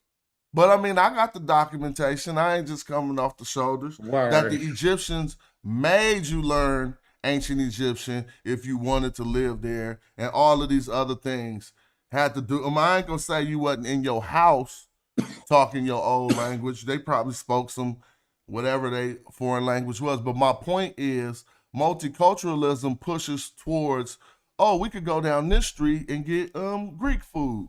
We could go down this street and get Mexican food. Show me that type of multiculturalism in any place in the Egyptian text corpus where we got what they was doing. It wasn't going down like that. You know what I'm saying? At the best extent, we have some veneration of some foreign gods between in diplomacy. Like you talking to a boss and he Islamic and you something else, he might say Hotep to you. And you just like Gozy came in last night, he say Hotep to y'all or whatever y'all say in that tradition. He paying respect, just to what people venerate over here. And likewise, if one of us said peace, assalamu alaikum, or whatever to one of our brothers from that tradition, we showing bossy veneration to not rub a person wrong. Well, we seen ancient Egyptian pharaohs doing that too, and some would misnomer that like, look, he praising Baal. Well, you're going to say, you're going to venerate Baal. A neighbor. Exactly. Well, if you got somebody who think that's important, then you might take your shoes off in their house and pay them that certain respect. You know what I'm saying?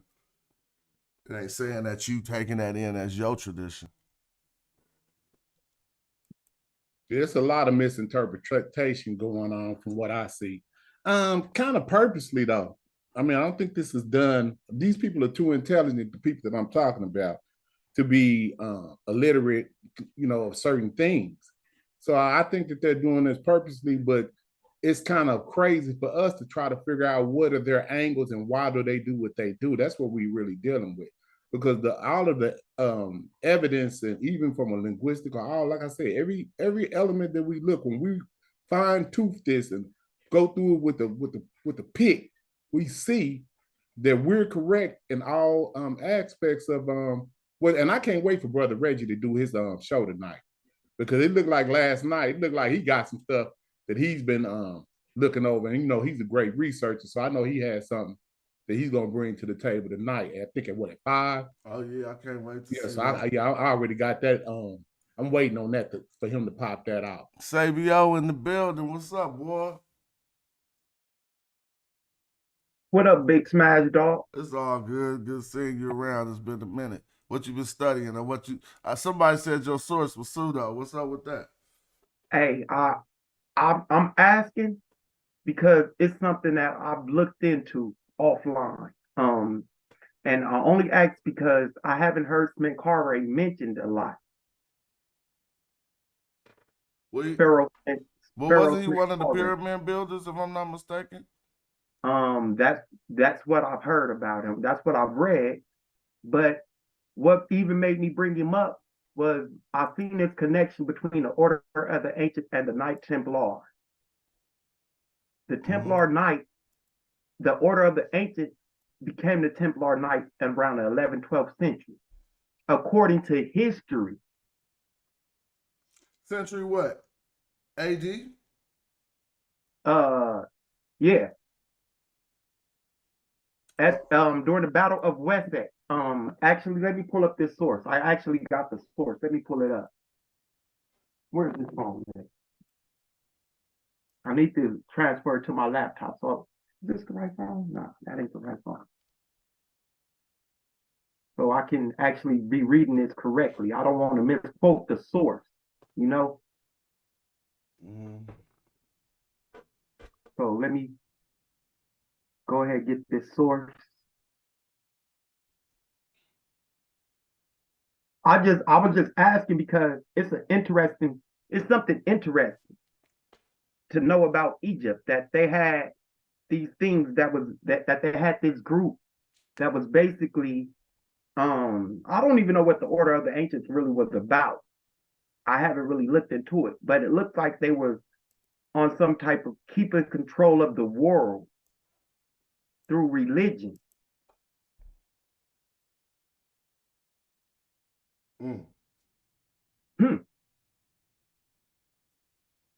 That's what it seems. I haven't found too much information, but that's what it sounds like.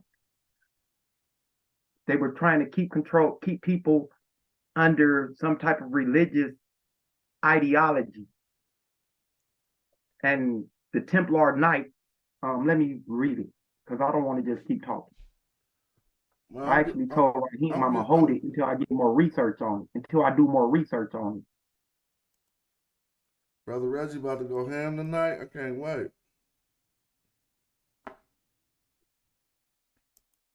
Where's that source at? Well, it was even all kind of people. It was even at the time of the building of the pyramid of Menkaure. We find even some Aamu there at that time. Oh, his name is Menkaure? Okay. I was Did I say pronouncing that the right? S. Huh? I was pronouncing the S. I didn't know What did you I say? thought it What was you Menkaure. saying? Menkaure. Well, his name is actually Menkaure, but yeah, Oh, it got three for Menkaure. the Okay. ka. It got three ka symbols. And we talking about his pyramid, the pyramid builder, right? Yeah, from 1334. Yeah. Yeah. If that's his date, yeah, the pyramid builder. Peace, brother. Reggie coming in right now. Yeah, I got a video on his crew. He had a 2,000-man crew building that pyramid. I know it's off from what you saying because I don't got much data on that.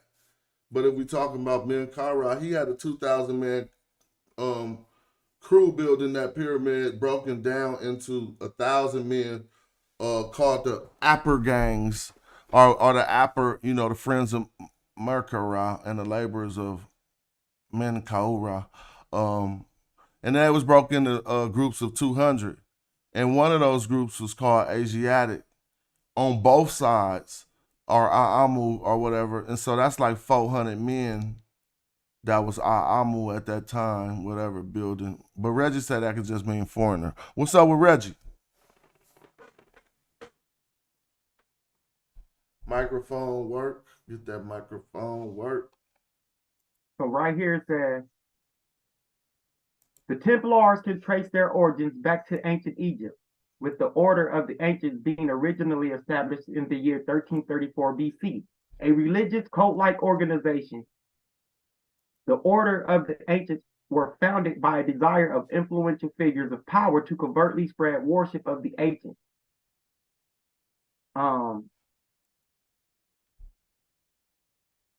The effective end of the Order of the Ancient came with the growing dominance of Christianity in medieval England, making the order appear sacrilegious even to its most dedicated and powerful members.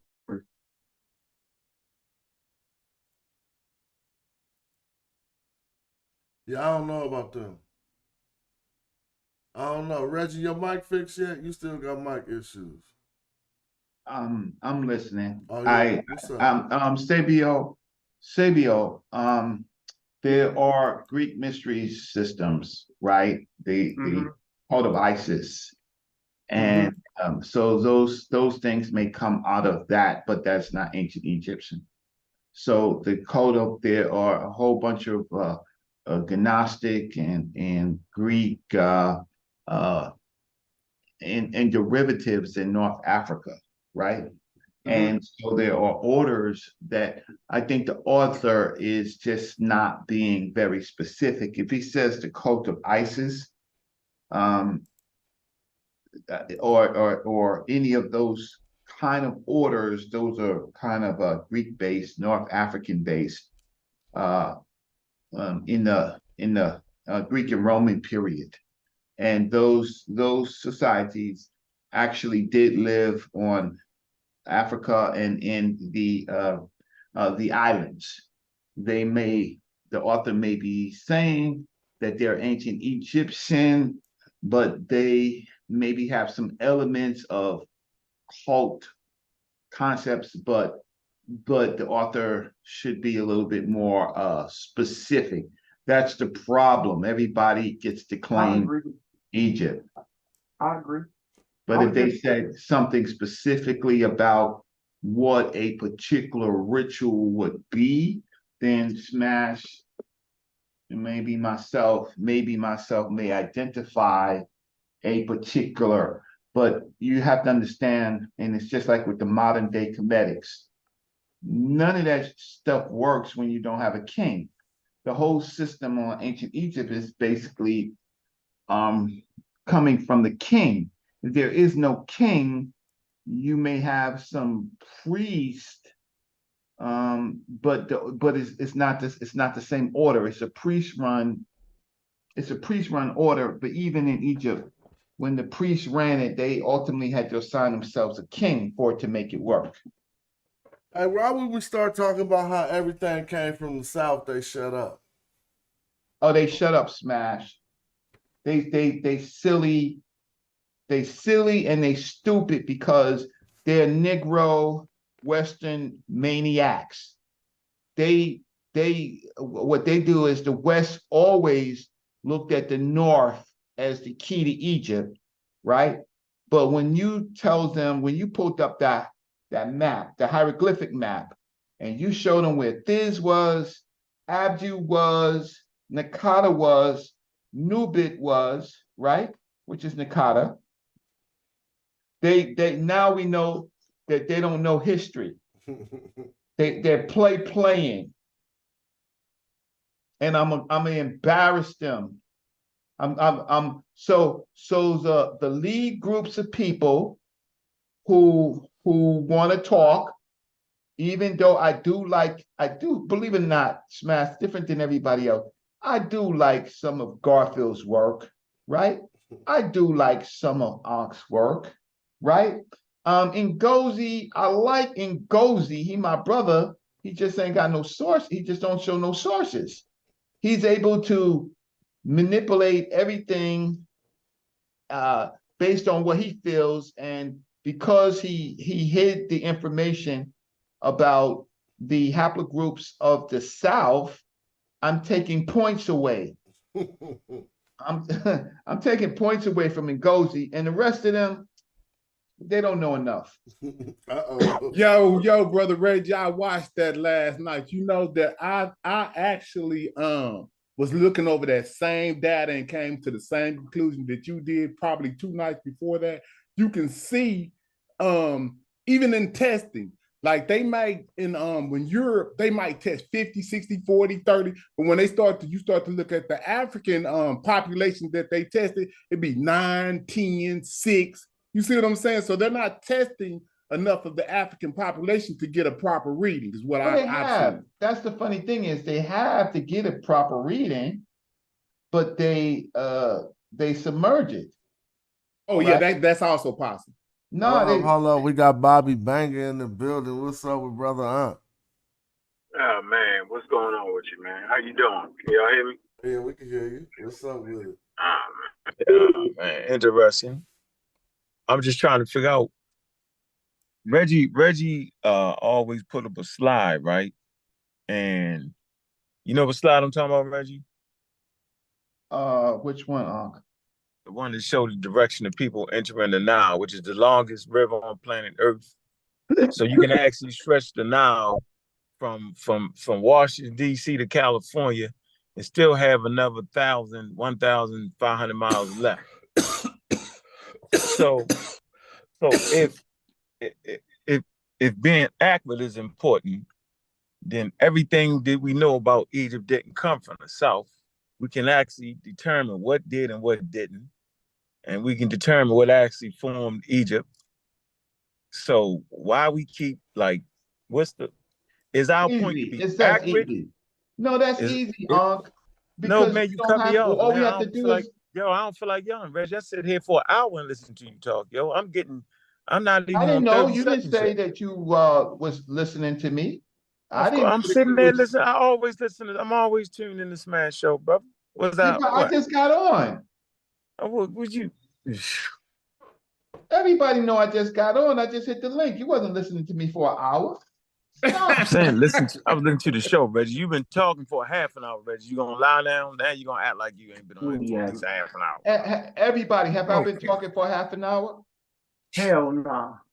Seems like it. Or maybe it's he just got on. About maybe 5 minutes, Reggie. Just got on. So that's what we're gonna do. We're gonna focus in on that.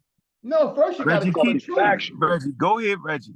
First you gotta tell the truth, Since you so the best part was y'all real quick, because I think it's gonna go the wrong way. I just want to put y'all back the right way, because y'all was about to talk about the South and the North. Cool. That was gonna be better. You know about the South and the North. So if we want to I like putting my cards on the table, and we could go 1 for 1. What came from the East and what came from the South? Like, I'll start with the symbols for kingship. When they wanted to choose who would rule over the entire land, that came from the South. Now that's 1. Go. What came from the North? Farming. wrong. That could be refuted by Christopher Ehret, who said farming developed independently in Africa. Remember? No, we And talking about Christopher in the Nile Ehret- Valley. And You know what? Christopher I'm Ehret gonna said sit that back. What I'm gonna farming do is came from the I'm Blue gonna sit back. Nile. I'm gonna sit back and enjoy the show. I don't feel like Nah, fighting. you threw out your Go ahead, farming. You threw out farming. That's cool. That was shady too. But it wasn't. I know it. See, but y'all see that. Hold on. But y'all do understand, right? That it's impossible to have a real conversation when nobody really gives a fuck. It's impossible. Because if we really understood, right? If we really understood, we wouldn't give a fuck where farming came from because we really understand. We understand the way it was packaged. We understand the way it was packaged. So why'd So you what? mention it? So when I'm not actually without gonna do it, so Reggie. So to keep from cussing niggas out, I'm gonna calm down and I'm gonna chill out. So y'all can have it. I'm gonna sit back and enjoy the show. I appreciate it. Keep talking that shit though. I got niggas. Appreciate you, Smash Rockwell. Oh, dang. Stay around. Stick around. I'm gonna say no. I'm listening. I don't want to argue with niggas. Can I say something? I don't want to argue with niggas that's loud. Like Reggie is loud. Niggas is jumping in like they know what the fuck they talking about, and they don't. So I'm gonna sit back and chill, Smash. I'm here for you, Smash. Trust me, bro. I ain't here for Reggie. Trust me. Okay, I haven't cursed. I haven't called Unc really a name. Unc is my dude. He just not accurate. No, I'm not your dude. Trust me, bro. I'm not your dude. Ali Muhammad is your dude. Trust me. Okay, so that's okay. Yeah. That's right. okay. I fuck with niggas that got heart, Reggie. Trust me, yo. If you don't got no heart, yo, we don't gotta play the game. Now I'm not let niggas slide. When you talking about wild farming, you don't let me slide. Like you don't let me slide. African farming a wild. What that mean? I don't know. Dr. Ali Muhammad was saying some stuff. Let him slide. Let him slide. I got off the show. Yeah, let him slide. After he didn't want to give his source, but you I don't got let off the me show. slide. But you don't let me slide. I can't even get 3 words, and you let that nigga talk. No, because you called me pseudo general. I didn't call you pseudo today. No, but it's in the past. So that nigga been called you a clown, but he been called you a clown though. So what's the day? He don't fuck. Ali don't fuck call with me a clown.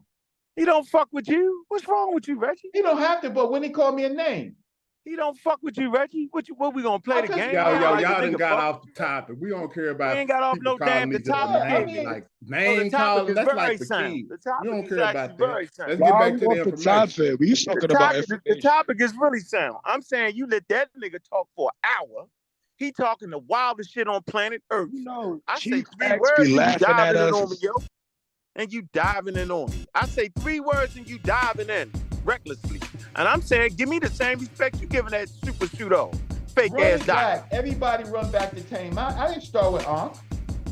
I didn't say you did. I'm saying you jumped in on me in the middle of me trying to explain something.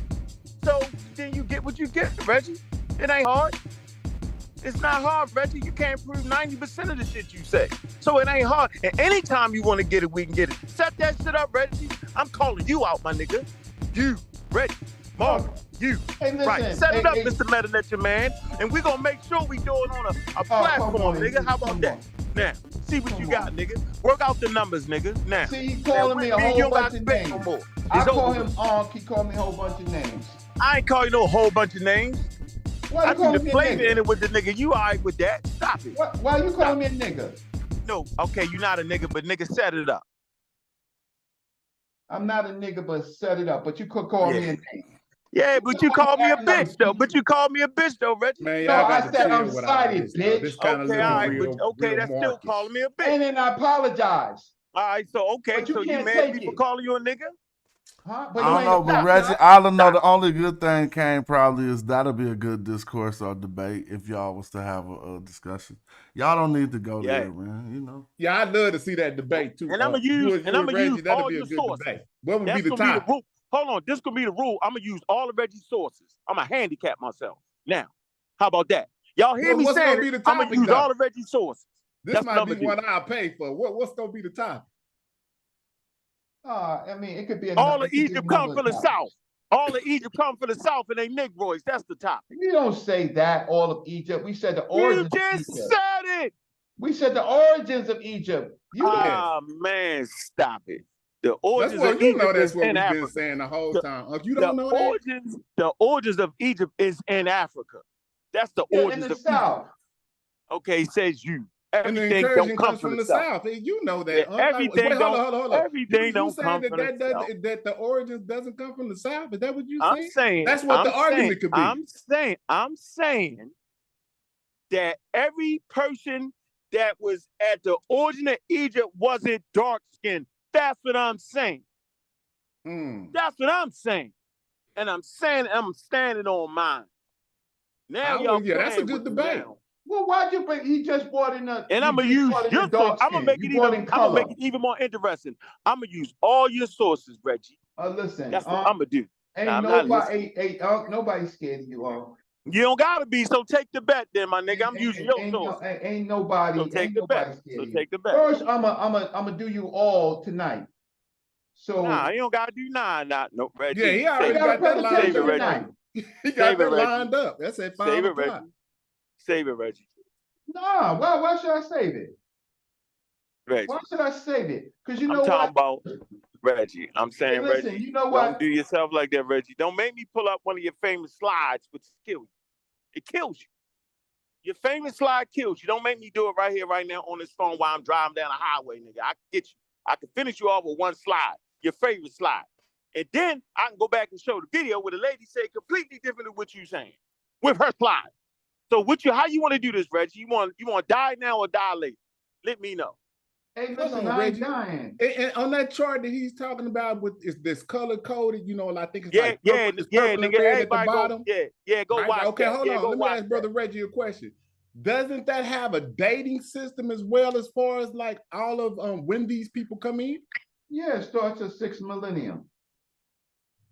Right, but would it tell when the at certain times, like with the inception of it, and then when certain people start bringing in their material culture as well? Wouldn't that tell? They just show people settlements. Okay. They largely, and then from the settlements, you could research and see what those settlements are. But largely, the North African, the ones closer to the Mediterranean, they're stratified. They've been there for thousands of years doing nothing. They don't even sound right, Reggie. What people be somewhere for thousands of years and don't do nothing?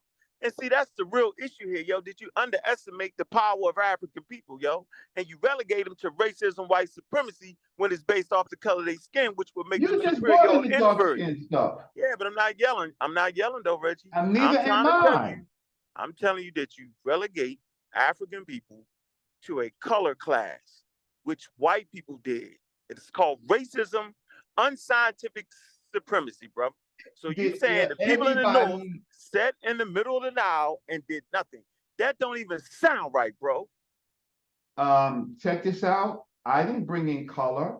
I said the North African people have been there for thousands of years, and they haven't done anything. I could say much. And you think that makes sense, Reggie? In your reasonable mind, African people on the river don't do nothing. That's crazy, yo. You can't say that about European people if you really study. You can't say that about no humans trying to manipulate their ecology, Reggie. That's why it's a wild argument. Check this out. Check this out. Did Nubians have their own cattle? What? Everybody had cattle. But everybody had cattle in these periods. Nubian cattle. Right? But when they get stratified in that area based on their settlements, it's not a lot that people have as far as information on those settlements. They're not changing rapidly. They're not doing it. Who won the war, Reggie? Who won the war? This is a better one for you. Who actually won the war? It was a war for it. Who won the war? What war? What time period? Come on, it was a war, yo. It's called a unification war. Who won? What? The people from the South gradually moved to the North. So now, see that? See how you can tell the truth? See, Told you. That wasn't trying to tell Told you. Good question, Mr. Rich. Yo, do you Mr. understand? Mr. Hold up now. I got to get this one. Hold on. Nah, do you trying to jump in on understand? Do you understand my question? Hold on. Now, I Where got is to North- get this one. Do you understand what the North was, huh?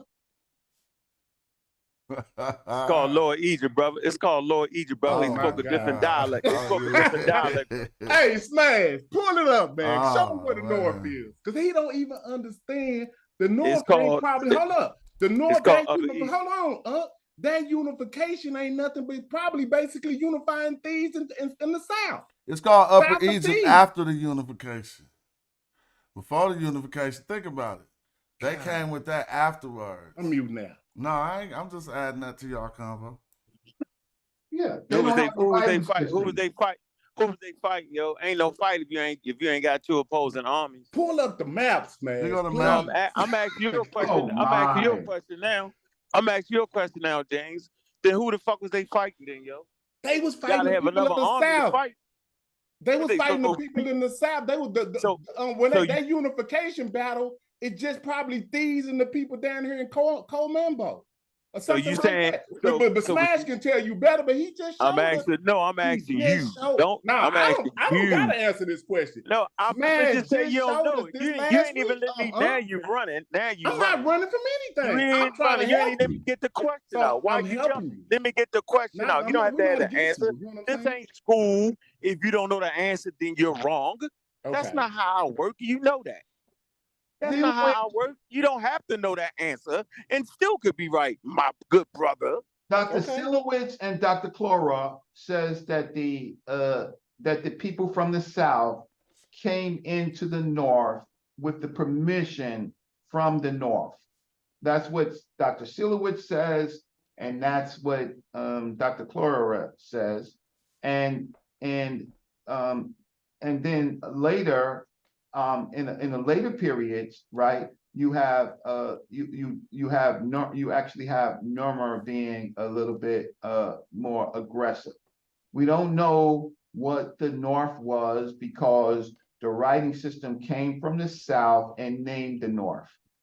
Everything came from the South, but y'all can see the map. Yeah. Now this is what Brother James was talking about. Actually, let's let Maria Gatto detail it as we show it on the map. Check it out. The distinction between an Egyptian and a Nubian identity is something connected. Y'all can't hear that? No, Oh, it's low to the Zoom. My bad. Yeah, it was loud to the. Let me fix it. Hold up. I'll be starting without sharing everything. Now let me know if y'all can hear it.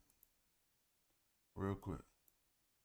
The distinction between an Egyptian and a Nubian identity is something connected to the rise of the Nakata culture in the first half of the 4th millennium BCE.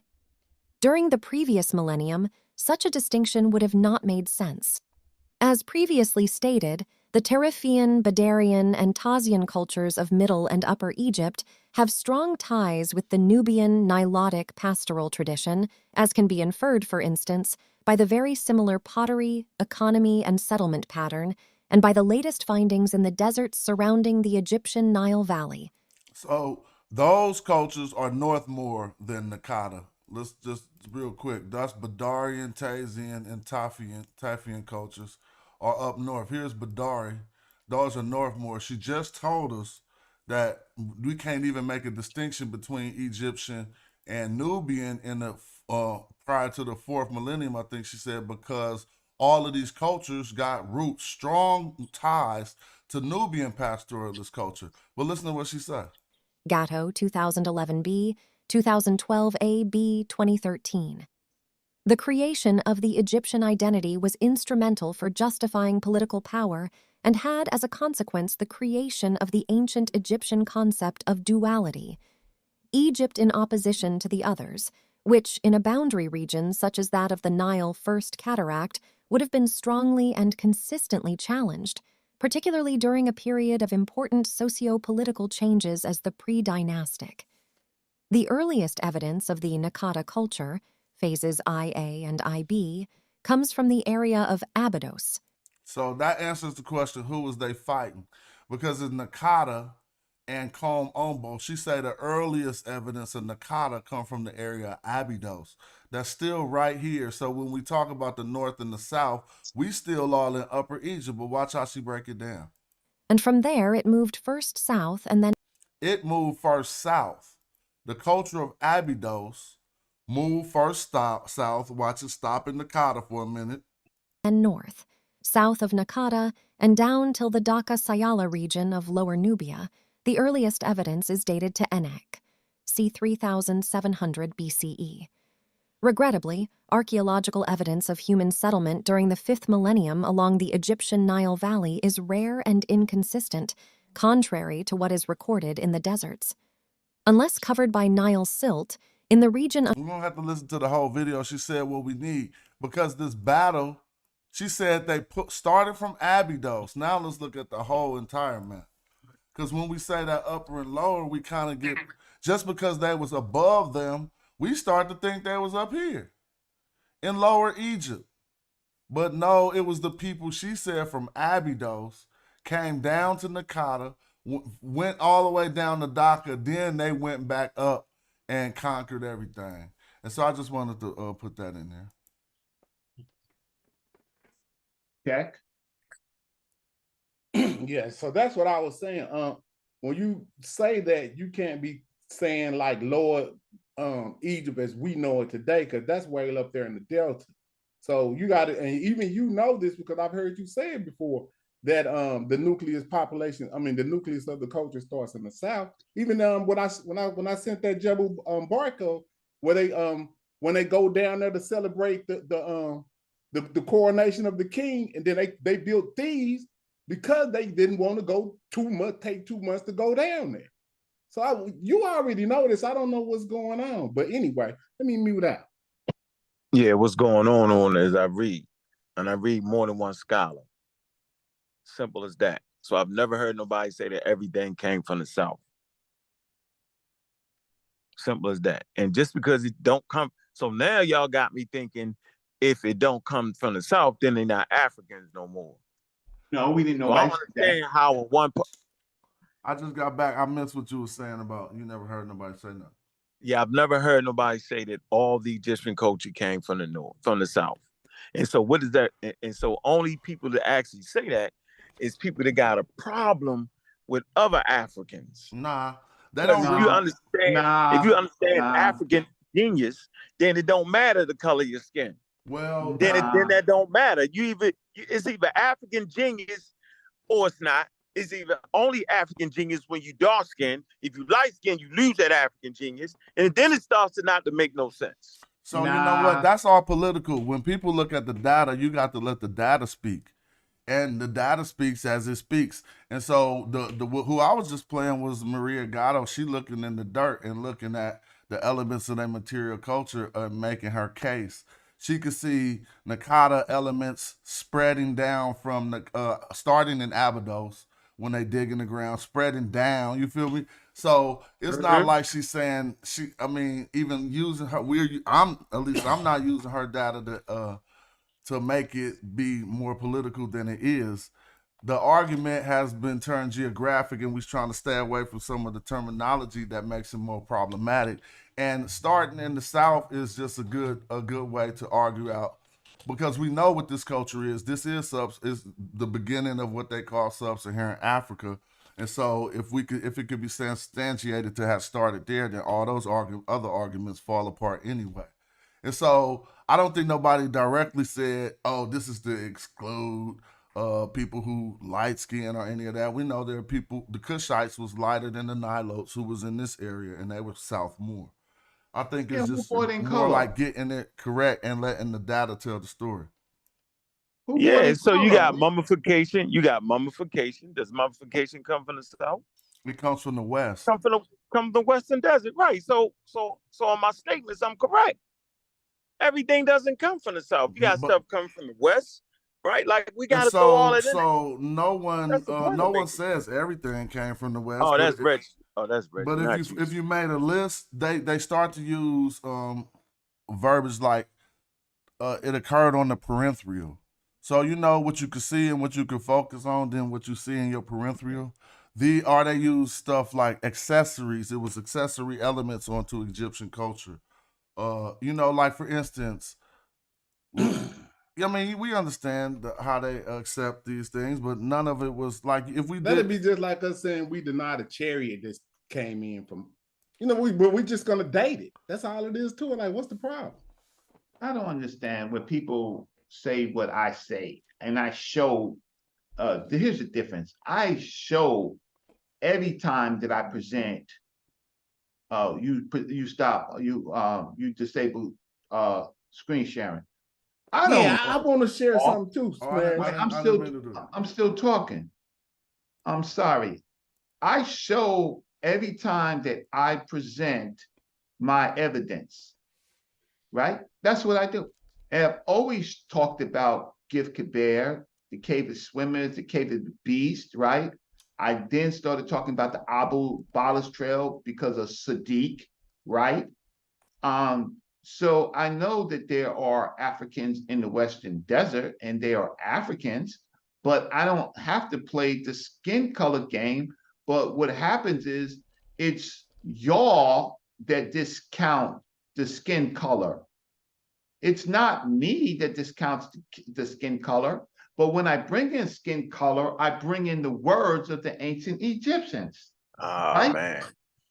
Right. So that is what. Oh, man. Damn. Because I show the textual sources. Oh, man. No, you don't, Reggie. Bring that in, Reggie. Do it for real, Reggie. Do it for real. They've been doing it the whole year. Every time I present. They've been doing that all 2023. Nah. Hey, James, if I'm talking to Reggie, you don't got to jump in, yo. Yeah, because when I tried to talk to you, you start calling on Smash. They've been doing it the whole year, though. Like, you've been paying attention. Nah, I don't want to hear what they was doing. We talking about right now. When I tried to talk to you, you said you didn't know. So can you stay out of it because you don't know? Came through what I was talking about. You filibustering, bro. I was just trying. And listen, it's not contention. I'm trying to help you. You act like we against each other. This ain't nothing but we just trying to get a context of what we trying to understand. So you're filibustering. It's called filibustering. I'm just talking to a brother. Are you diving in loud out of nowhere? Okay, let me mute that then. My apologies. Thank you, brother. I appreciate you. Let's get back to our coherent conversation, Reggie. I say do it again, Reggie. Show us where Egyptians is calling themselves black and give everybody the time period and give us the number of people saying that, Reggie, so we can put it in proper context, Mr. Reggie. I would appreciate that, brother.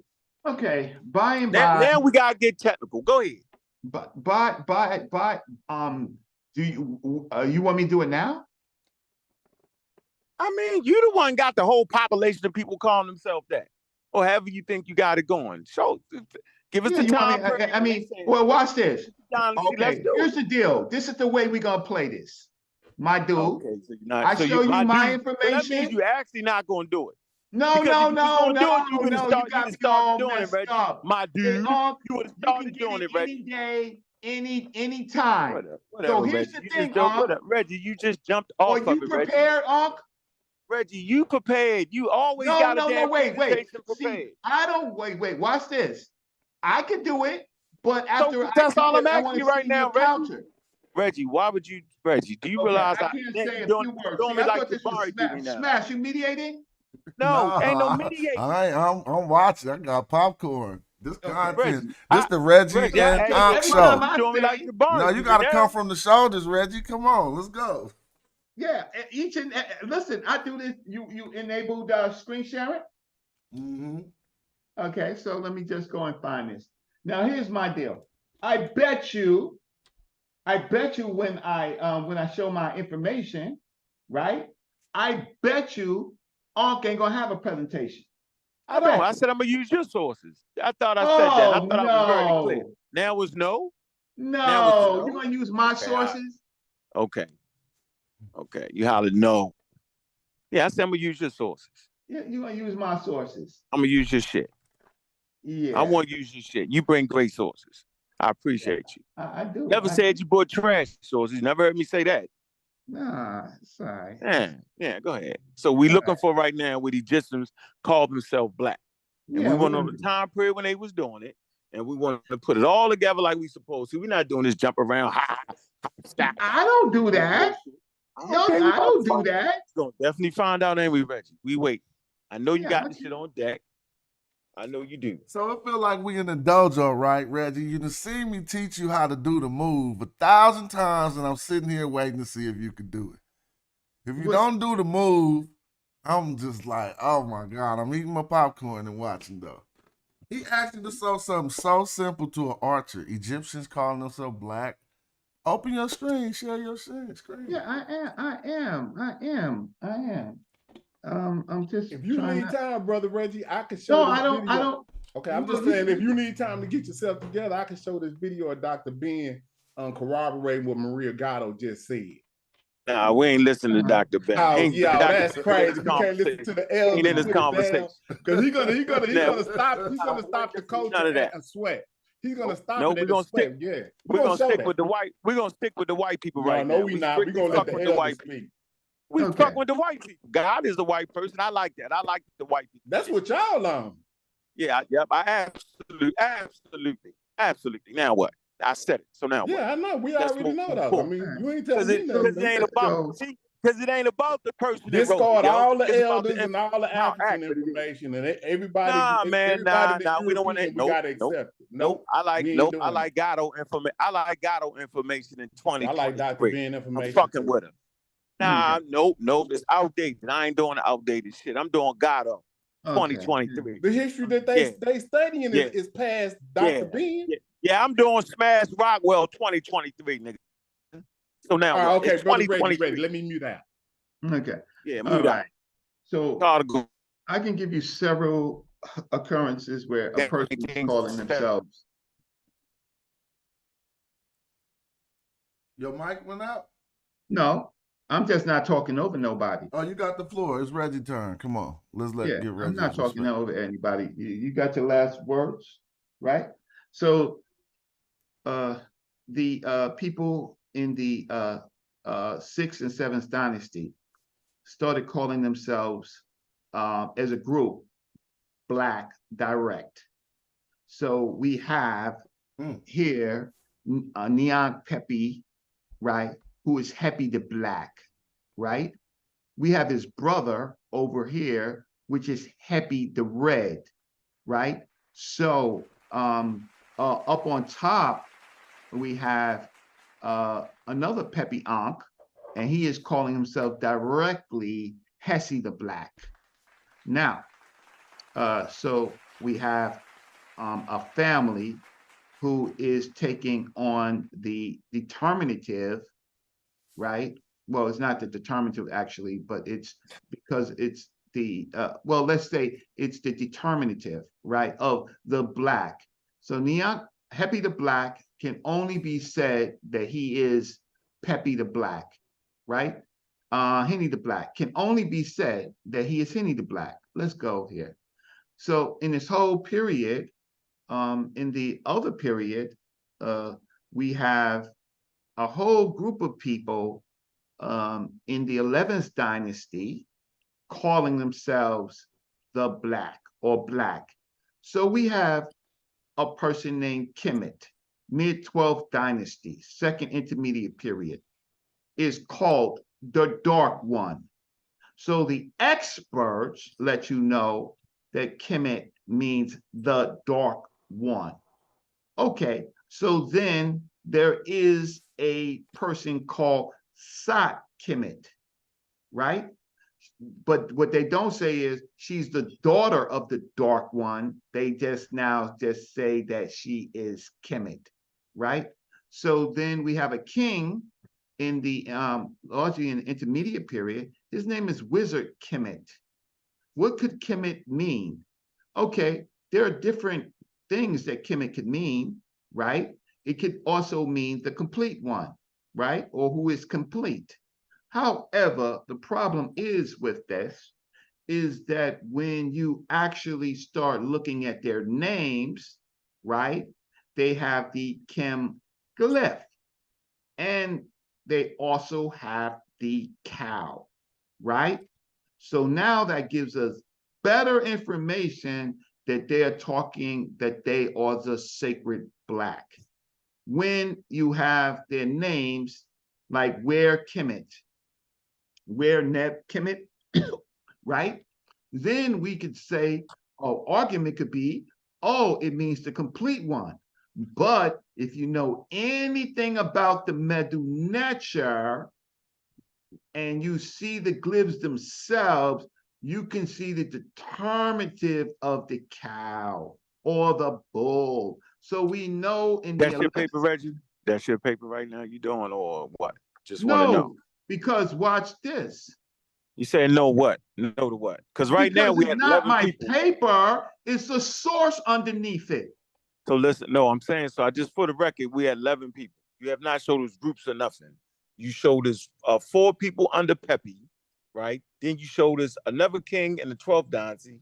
11. So I'm saying you spanning thousands of years now. I'm just not for the record. spanning And we had 10 thousands of people. years. We had 11 people, Reggie. I'm just telling you. I'm counting, nigga. I got my pen in my hand. You had 11 people right now. Go ahead. That's hardly a group. Individuals, brother. Just for the record, use the word group. Of a group. I'm just saying you use the word group. I know what it means with a group. I know what it means. You're filibustering. I'm not filibustering. I'm saying I don't want you to talk. I don't want you to talk too long, right? Yeah, because everybody was forgetting. Let's go back over here. Don't worry about it, brother. That was an excellent now you said, watch start this. again, Reggie. Just start again, Reggie. Let's count. No. Every time you say no, we're not gonna play. Everybody, let's go. We're not gonna play. You don't believe my count. Childish game of counting. How's that a childish game? You said a group, nigga. I know what a group contains. What is the definition of a group? It's an illusion. So now you give me the illusion, Reggie. You give me the illusion, Reggie. I don't know, Reggie. You know what? You can't handle it. You know what? We don't want to hear 2 really people in the group. Hey, Reggie, if you just trying to tell me it was groups of 2 people. Okay, we have a family. Black, family, a group.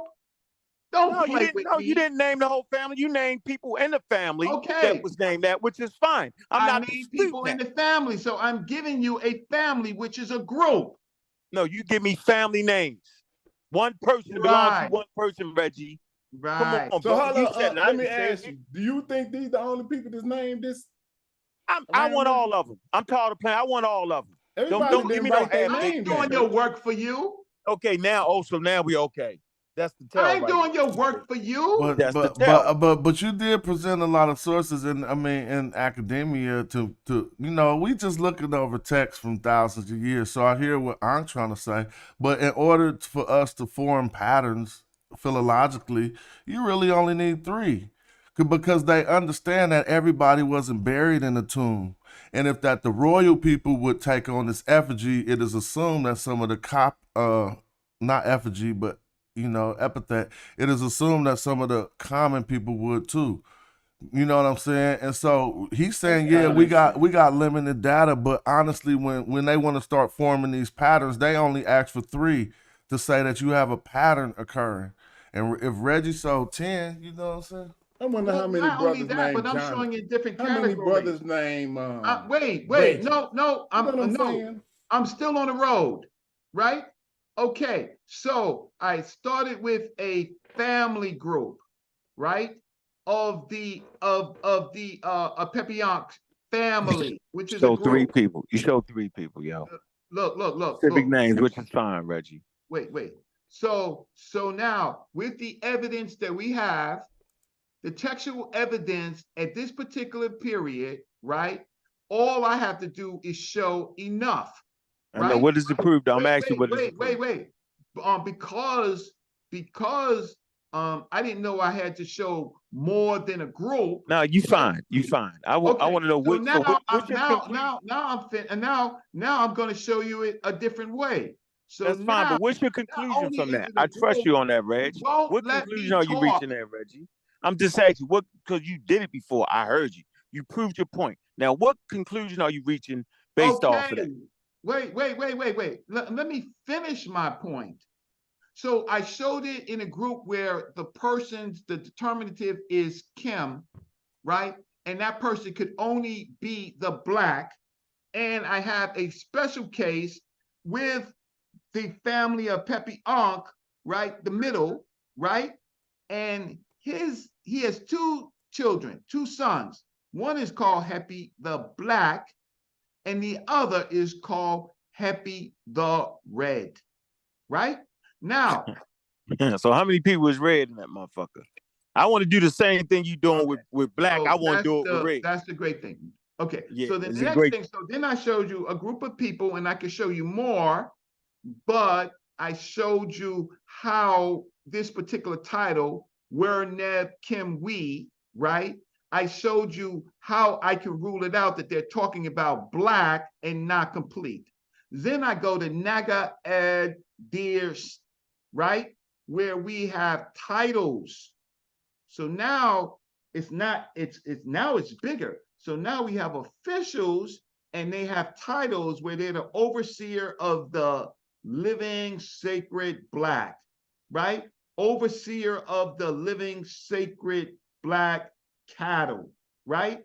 True overseer of the black and the red. So we know that there is a grouping of those people around black sacred cattle and red cattle. Then we have a person, oh wow, who do we Hey, have? Reggie. Hey, Reggie. Okay, I'm gonna stop sharing my screen. Oh, you No, share you some keep information. keep the screen No, up there, no, Reggie. no. Reggie, I want to ask you. I want to ask you a question. So, what is your conclusion based off that? When you see those things, what conclusion are you actually reaching?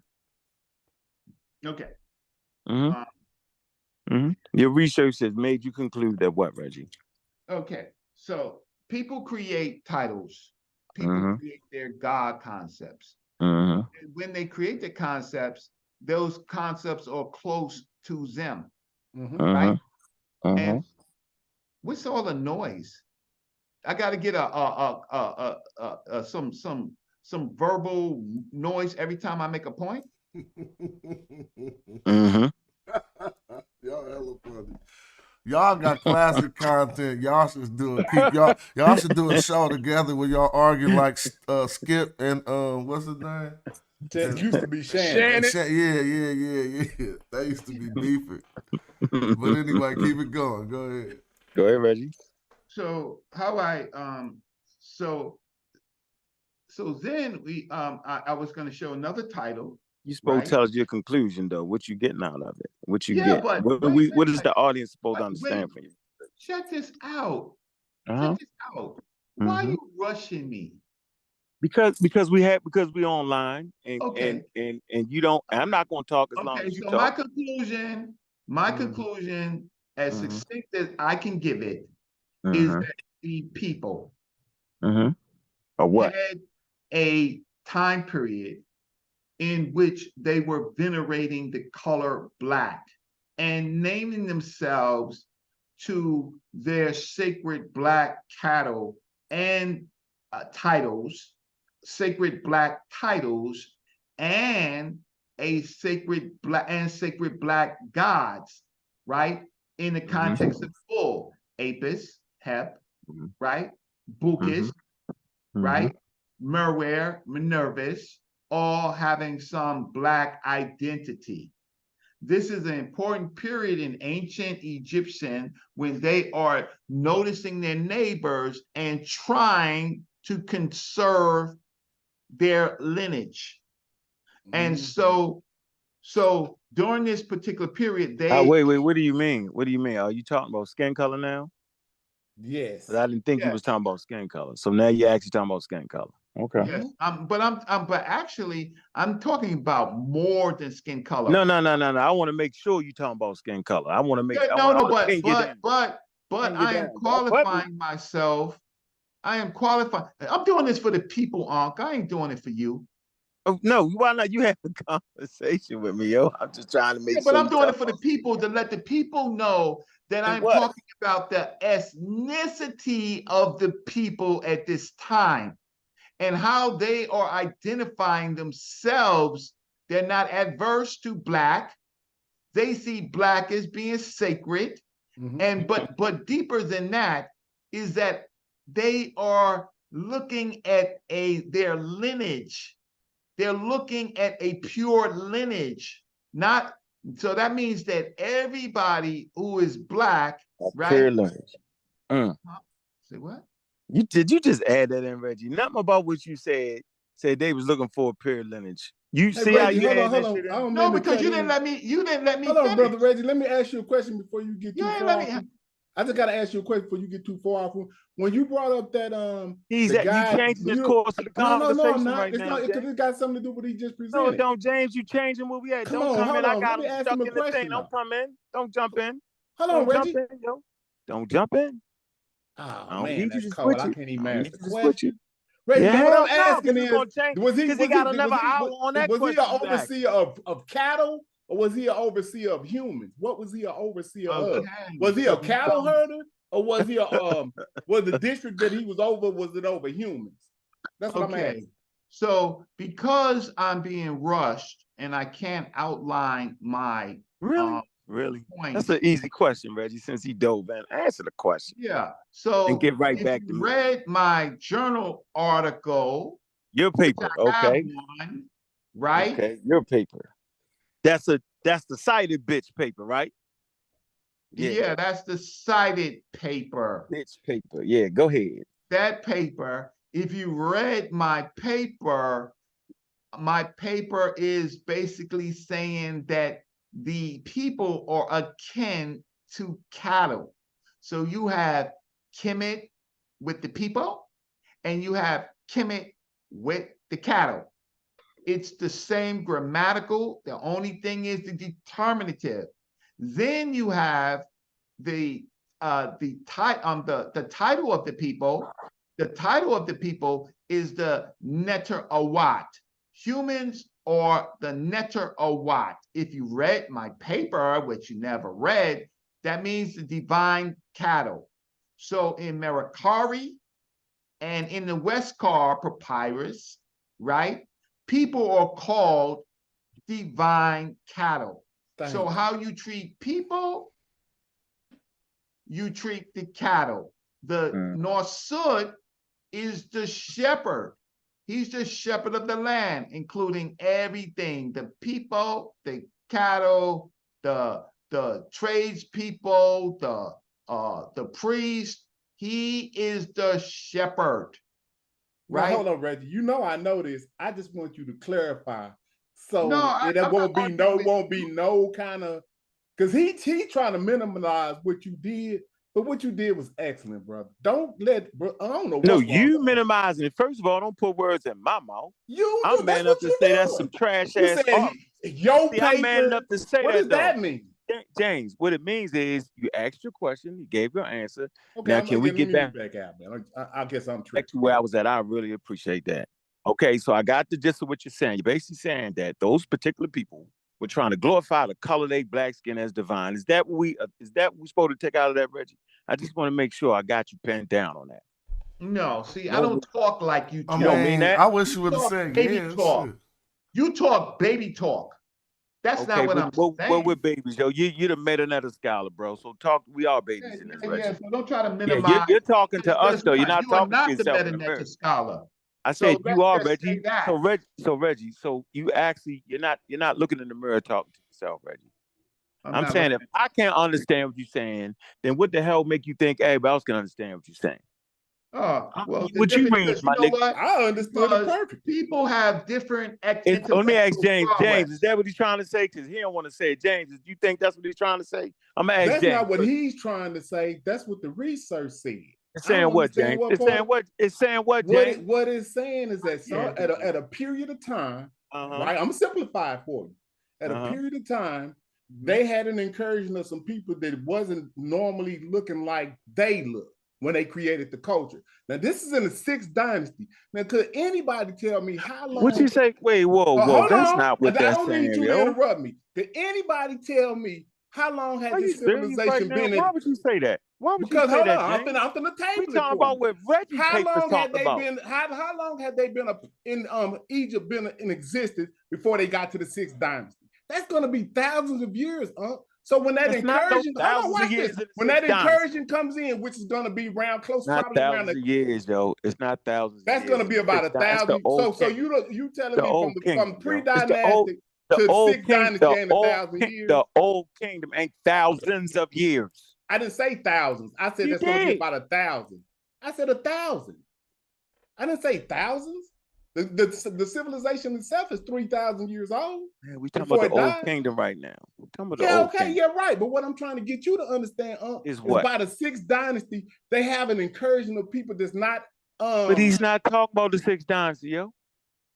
Hold up, Reggie, am I tripping? Are you talking about the sixth dynasty or not? He said the 11th dynasty when he started talking about Okay, that. hold up. Brother Reggie is right here. He could answer the question. Did you say the sixth dynasty? I started with the sixth dynasty and went up to the 11th to 12th dynasty to show that this is bigger than just one-off issue in the sixth dynasty. So what I tried to show is how the ancient Egyptians are dealing with this thing called Kem and Kemet, right? I could have went to the Old Kingdom where when it says that he is the Sai Kem Sa Sit Kemet. He's the black ram born of the black sheep, or the black ram's son, Sa, of the black sheep. Where Winnis identified himself with the sacred black ram, being born by a lineage of black sheep that's female. So I could have started there, but just to, how can I say, speed up the time. But let me just tell you, here's the thing, and I'll tell you this anytime. The difference is between me and you, fundamentally, is that when I got my degree and when I worked with my professors, I was tested and I passed. Right? Okay, but since you don't have a degree in Egyptology, no, but I have an honors award in Black studies. I don't care, Reggie. We talking about Egypt right now. You have no degrees in Egypt, Reggie. So stop that. Stick with this shit you got degrees in. Wait, hold on. I do have credentials. I told you I have an honors award in Black studies, right? It wasn't in Egypt. But prior to that, of course, I'm studying Egypt because you can see me in '86 with Dr. Ben, Dr. Richetti, and Dr. Jacob Carruthers. I'm not in the crowd. I'm on the daises with them. Fine, Reggie. So back to your paper. Back to the information. So you mentioned a title in there with such and such the red. Now, how much research have you done on the color red? And are you attributing the color red to the skin color? Because they use it in the same matter. So how much of that research have you done? How many people in there are considered to be red? You have done none of it. Reggie, I'm asking you a damn zero. Reggie, I'm asking you a question based off what you did. Right, but you know Reggie, but I already know, Reggie, that you're the lone scholar on that. That you got that. I already know you don't have no expert supporting that, but I'm letting you slide on that. So I'm asking you about the red color. Not letting me do nothing. I'm taking it. Okay, well, go take it, Reggie. So I tell you what, though, Reggie, you mentioned the king's sons, such and such, the red. So how many people in Kemet are calling themselves the red? I'm trying to figure something out here, Reggie, if you don't mind. What I'm identifying was the first part of the leg of the conversation that people are calling themselves the black. Why? And the red. Another son is called the red, and another son, right? Another family member is called the younger. So okay. So we can, what do you say? So the black is skin color and the red is not? And the red is not? You can't figure what I'm saying? It's a title. Yeah, but you have children. One child is being identified as the black and the other one is red. One could be darker, which means, right? And the other one could be lighter, darker, which is lighter, darker. Red is lighter, darker. Do they got the same mother and father? Do you know that? Yeah. So you got two damn children. shame.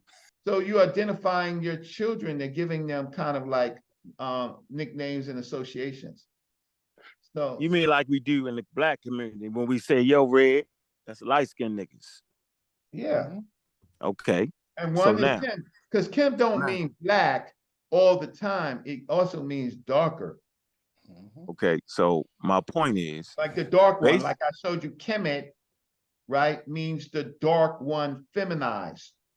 So because these are African people they are looking at nature. They're saying, oh, this child is darker. That's a dark one. This one is lighter. They still African. So do you think I'm sitting up here for 25 minutes, right? And saying that, okay, you reached the conclusion that there are darker skinned people in Egypt, because you just said the dark and all that. Okay, you can have that, not an issue.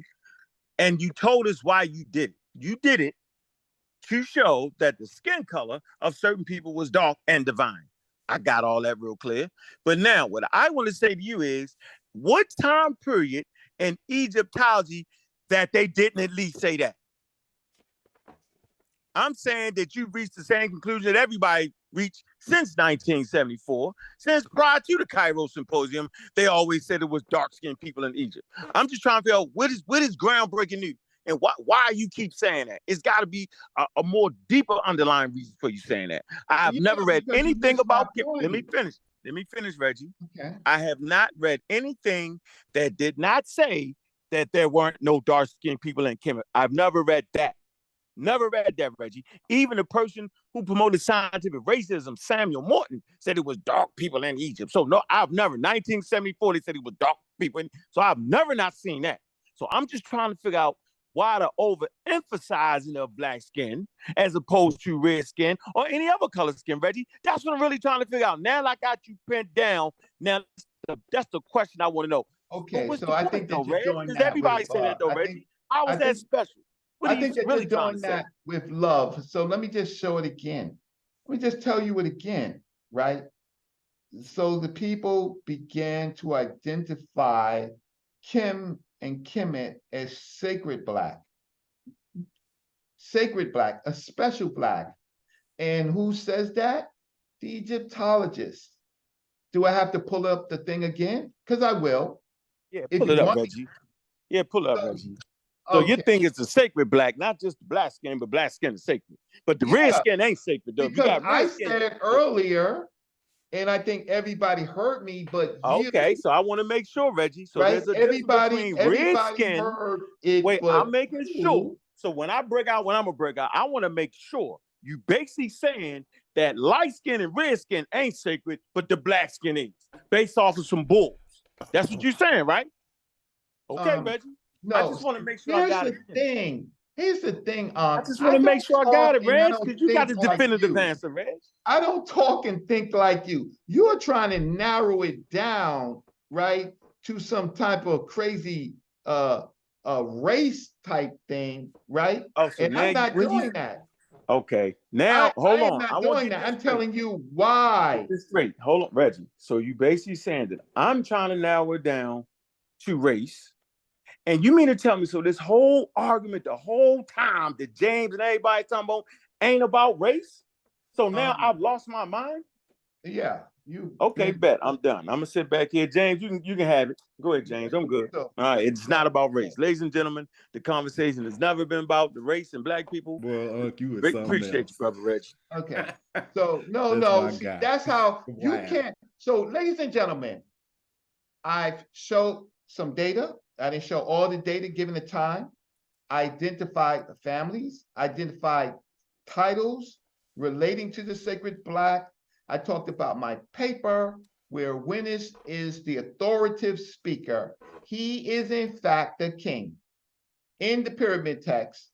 And he is saying that he is the black ram, the sacred ram, black ram, like Amun would come later, right? Born of the black sheep. He's talking about lineage, and they are continuously doing this because they are beginning to notice their neighbors, other groups of people who they will later identify in different concepts, the 9 bowls, for example, right? They will identify phenotypes. Ladies and gentlemen, there is the Atom hymn, which says that there are people with different skins, right?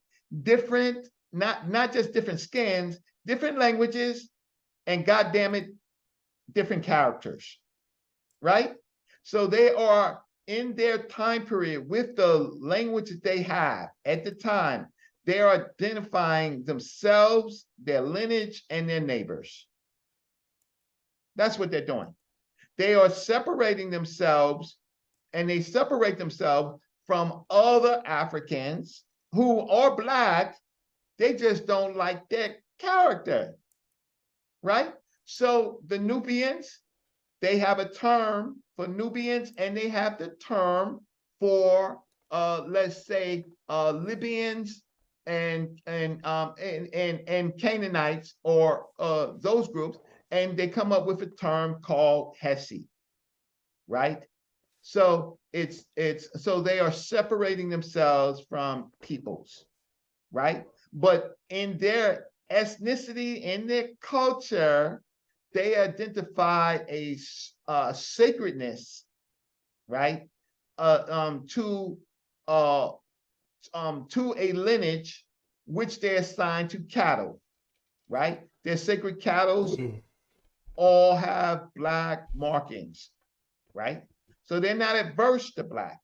So you may have some problems understanding complex ideas, right? I don't.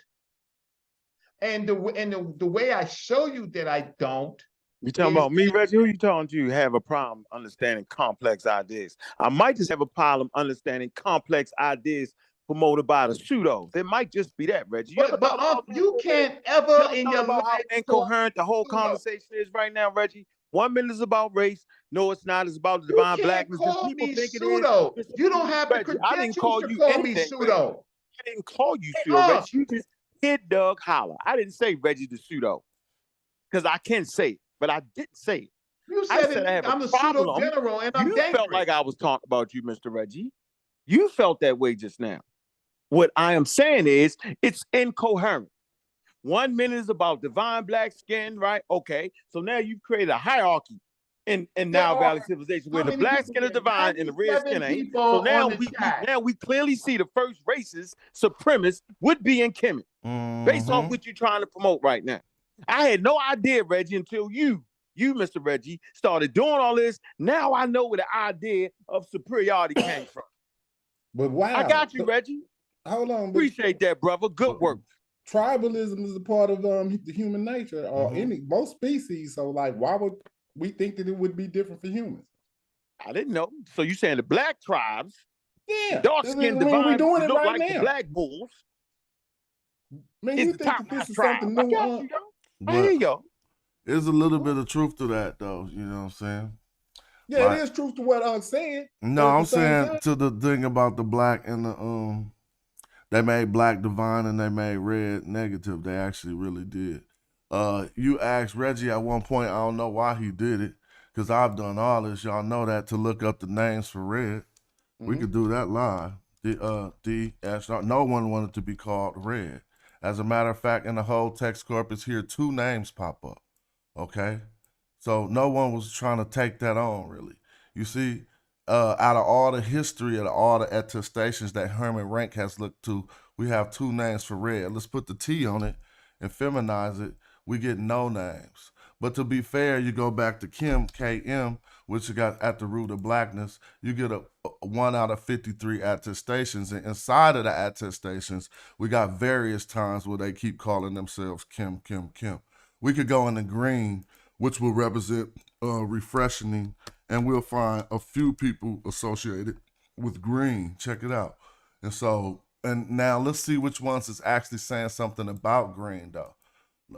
You see, because this is all giving us who flourishes, but this person actually took on the name Waj, or they say it was derived from a toponym or ethnonym, meaning he was probably living in around the Mediterranean, because that's the great green. That person Waj. Now, if we could go through all of the different colors and see the consistency, then we have to pay the same respect to when they was doing black. But if we go into the TLA, and just type the share, we'll be able to start to see that it was some truth behind the negative connotation to redness, because as we'll see here, red, to become angry, to become red, and now to redden also is negative, but it's behind the fact that the natural Sutek, the red one, Seth, is a hippopotamus. And so now we got the devil red to this day, but we don't know in ancient Egypt when Sutek represented things negative, he was represented as the red one. And so then you will want to try to steer away from being shown as one to show these qualities of a nature who represented its fat, so to speak. Man, that was so deep. Do you, yo? So, but just like we call each other black, and then we call ourselves, we have some red people that we call red bones today. We do this today. So I don't understand why we confused on, We not, and we heard people turn red when they get mad. So I ain't never seen a dark skinned person. But we talking turn about red. the ancient Egyptians saying that they didn't like being called red. Just saying, I never seen a dark skinned person turn red when they was mad. Yeah, but it was light skinned people there too, So thank you. See, I don't know man, who denied that. Nobody's denying that. Man with truth. Man with truth. See, man with truth. So it goes back to they were varying skin colors. And that's all anybody ever said. So that's why the argument to me be like, I'm trying to feel it has to be more to it. Well, That's I would all I'm ask, trying to why are in their James, text, what is it more to it, James? You probably no, I'm just going to ask you a it, question. Why in their text did they identify them as coming in? Like they said that they wasn't there. Why would they be talking about somebody coming if they was already there? Who? What? Who was coming in in? the text when they start to tell the story of their history, because they're writing at a certain point, and they're at some point they're not. You talking about one king, one dynasty? Talking about people coming in? No, I'm just saying at a certain time period, they start to describe, and that's what Brother Reggie is trying to explain to you. At a certain time period, they start to describe a change in the peopling of the environment. Right? That was Reggie. That was Reggie adding words like that. No. So from the first dynasty to the sixth dynasty, it's the same kingdom, right? Nah, that's what people mess up. The old kingdom don't start in the first dynasty. They be leaving that out. Some people we could exclude it if we be in general 1st through 6th. But if you go look up old kingdom, they're gonna start at about Zoshar or something. When they started, because first you unify it, then you get it popping, and then it's actually like a kingdom. You know what I'm saying? Mm-hmm. But Smash, you get my point though, right? What's your point? That I ain't never read Egyptologists that said, not even when they was super racist, they just said they was black Caucasians. So I'm just saying, I'm like, okay, I've never read anything that said it wasn't no Nubians in Egypt. Never read that. I don't. So then, what's the point of contention? Start lying. What's the point of contention? Because we say the Nubians started Egypt. Is what Reggie is doing. Reggie. Man, the Nubians ain't start Egypt though. The Nubians didn't have to start Egypt. The ancestors of the Nubians and the Egyptians come out of the Green Sahara. No, you have. They don't gotta do nothing. Yeah, why the Nubians gotta start Egypt? Why can't the Nubians start Nubian, the Egyptians start Egypt, and then they culture be very because you get the kingship from the Nubians. All the so there weren't no that's what everything that's from there though. made up word. But I think from the south. I think the way you framed it or said it, I think the way you framed it or said it might be too catch-all. The Nubians started Egypt. But people from the south, in the sense of that's what I mean. Not even that about the people. But when we was talking about what they brought, I just wrote down a quick list that showed us these are the majority of things that came from the south that constitute what Egypt is. So primarily, we got the symbols for kingship, meaning what is a king? That came right up out of Egyptian Nubia.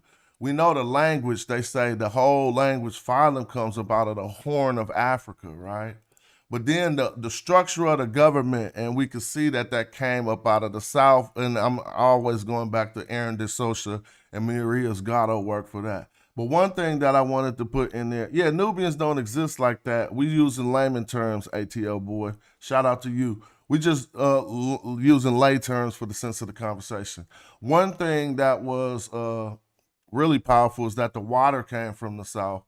And so I know that don't make a lot of sense to some, but it actually means a lot, because say you in an area where your flow is contaminated or by anything, dead fish or something, you got to go more upstream to the south to get past that or into some other regions. But burial practice, we also know that as we see the C group culture, it kind of conflict from Egyptian burial practices to where you won't say all the Egyptian burial practice was the same, but the separation between the C group burials that we find all over Egypt, and it's done by archaeologists. Like if we just looked at it ourselves, we would probably think, since there's so many of them in Egypt, that has something to do with Egyptian culture and not some foreigners. Now, the pastoralist culture, people kind of like, I'm only leaning on Dr. Monroe, Dr. Shayla Monroe, to show that the pastoralist culture from Egypt, although they said some pastoralists did come in with a different style of Asian cattle, she said the pastoralist culture came straight down the Nile into Nubian, all right, and then they started dealing with different type of cattle, but more particularly the armies, the people who would protect ancient Egypt, was formed of people from the south, from the old kingdom all the way up into the new. Sometimes even they had magi mercenaries in the Roman period. And ceramic industry, we all know the ceramic industry, the pottery, how to even do that. You ain't gonna make it the same. Theirs might be hooptier, but who they seen doing that first was the Nubians, the exotic goods, and then lastly, what they quoted to be the land of the gods when Hatshepsut sent an exhibition south to Punt. She told them to bring back exotic goods from the land of the gods. So even the land of their deities was in the south. And this would basically make enough to say that that's a lot of things, you know what I'm saying, coming from the south to form a civilization. And doing a god dance, right? Getting the people to do the god. Yes, yep. That would be. He would have been a Ding brother from the south. Ding, ancient Egyptian word for the brothers of the smaller stature. Yeah. Hold up. I want to share. I know Unc don't want to see it, but I got to just share this, man. Hold on. But I love how Dr. Ben broke this down 30 years before they acknowledged it. Not true. 1974, they told you it was dark-skinned Egyptians. You made that. Look.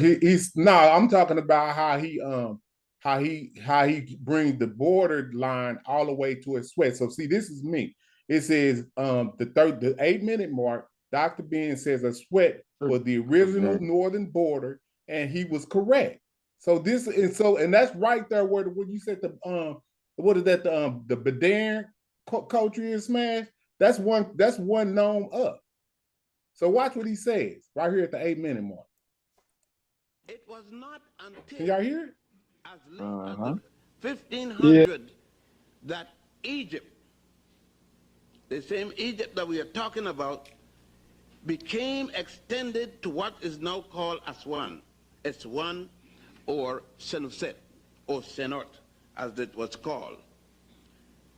It was 1500 before the Common Era that Egypt took over Nubia from a place now still called Asyut, deep into the sun. Hold up, I gotta stop sharing. Hold on. You gotta mute out probably. Yeah, okay, you cool. All right. What you was saying, American Dream? I ain't seen you trying to antagonize me in hella long. What's up? No, peace to you, Smash. Thanks for letting me in. I wanted to ask, based on what you just said, it's kind of what I came in to ask about. Because, you said there are a lot of hints that, the Egyptian culture came up out of the South. But I'm wondering, maybe it's just something basic that I'm missing. If all of that is true, why did the Egyptians classify? Because in the Book of Gates, they classified the four races of mankind, if you will, the Temehu, the Amu, the Reth, and the Nehesu. Mm-hmm. So they specifically classified the Nehesu or the people in the South as a different race from themselves. Yeah.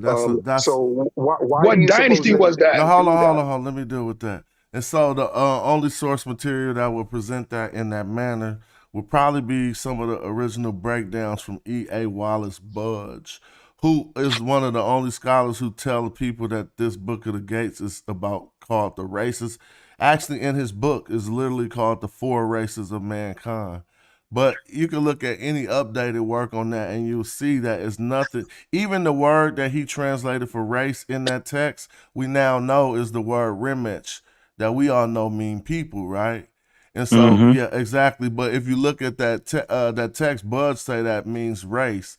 And so basically what they were describing was the people they seen in opposite directions of where they was at. Now, we even to this day know that Egyptian Nubia and the Nubia that go outside of Egypt, that's where they see it. We say you go to the south, you see more black people. So, and if you go to the east and keep going through the Sinai, you're going to see more people that they indicated as A'amu. If you go to the west, you start to see the Libyans looking like Gaddafi more, and that was indicated on that too. So really, it was about the Book of the Gates is actually about passing through. Each hour you're supposed to need a different deity to pass through the duat, and that's what that was explaining. Sure, I understand that. Yeah. Sure, and I absolutely understand that. But even if it's not about races, even if it's just about the four people of the world, it's clear that the Egyptians saw themselves as a different race or even people No, you keep saying than those race. from the south. That's not Okay, true. okay. Even if it's a different people, they saw themselves as a different people. So it's true. That is from the now south. that's not incorrect. That is definitely not incorrect. If you want to say it like that, you could say it that in if we look in the just common people groupings, right? We know the Nilo-Saharan actually ain't going up into the area of Egypt. You see, but if you look up what let me just do it live, and I'm a top Nilotic Negro, you can start to see what they were seeing. And so don't make me into the one who said that the whole population was nothing. I just keep fighting against the exclusionists. Now watch this, Nilotic Negro, Negro. They're gonna just give you this break. Look, you see how dark these people get. They start to show you that basically and I'll go into some of the terminology. This is an antiquated term. Now they just say Nilotic, but it represents the people with this hue who actually really are darker than even if the Egyptians was looking like common every day. We call this dude black in the hood. You hella black like when you was a kid. And so it's no way to say that we don't know the varying degrees of hue, and ancient Egyptians even seen that. If you try to box this argument up that I'm not talking about physical appearance, I'm only simply talking about physical appearance, but you keep approaching it from the way to say that they seen different races. No, we can say to this day, the people who look like this, primarily the Nilo-Saharan cluster along the Nile in areas that are south of Egypt. Yeah, I'm not necessarily harboring on the word race. Again, even if you say it's just the four major divisions of humanity, or the four peoples of humanity. Well, nobody in no one in scholarship. Your phone messing up. Different from people in the South. I just I may be going through a bad spot. I'm driving. Yeah. So I did speak towards that, and I agreed. They show that all the time. And why wouldn't we think that would be the case? Like they say that to this day. If you go to the south of Egypt where everything started in Egyptian Nubia. But it sounds smash. But it sounds as if you just made a whole case as to why the similarities in culture and everything else that you just mentioned, it sounded as if you were making a case as to why they would be the same people. No, I'm simply giving a reply to your misunderstanding of the Book of the Gates that you actually called the races of mankind. This is how I know that your source material was E.A. Wallace Budge, because no other scholar translate that text in that way anymore. They say it's not about races of mankind. I mean, I don't know if Wikipedia article I read got it from Budge, but I got it off of Wikipedia. Yeah, they definitely got it from Budge. Right, but again, regardless of whether we want to say race, I don't necessarily think saying race or people makes a difference to the point I'm making.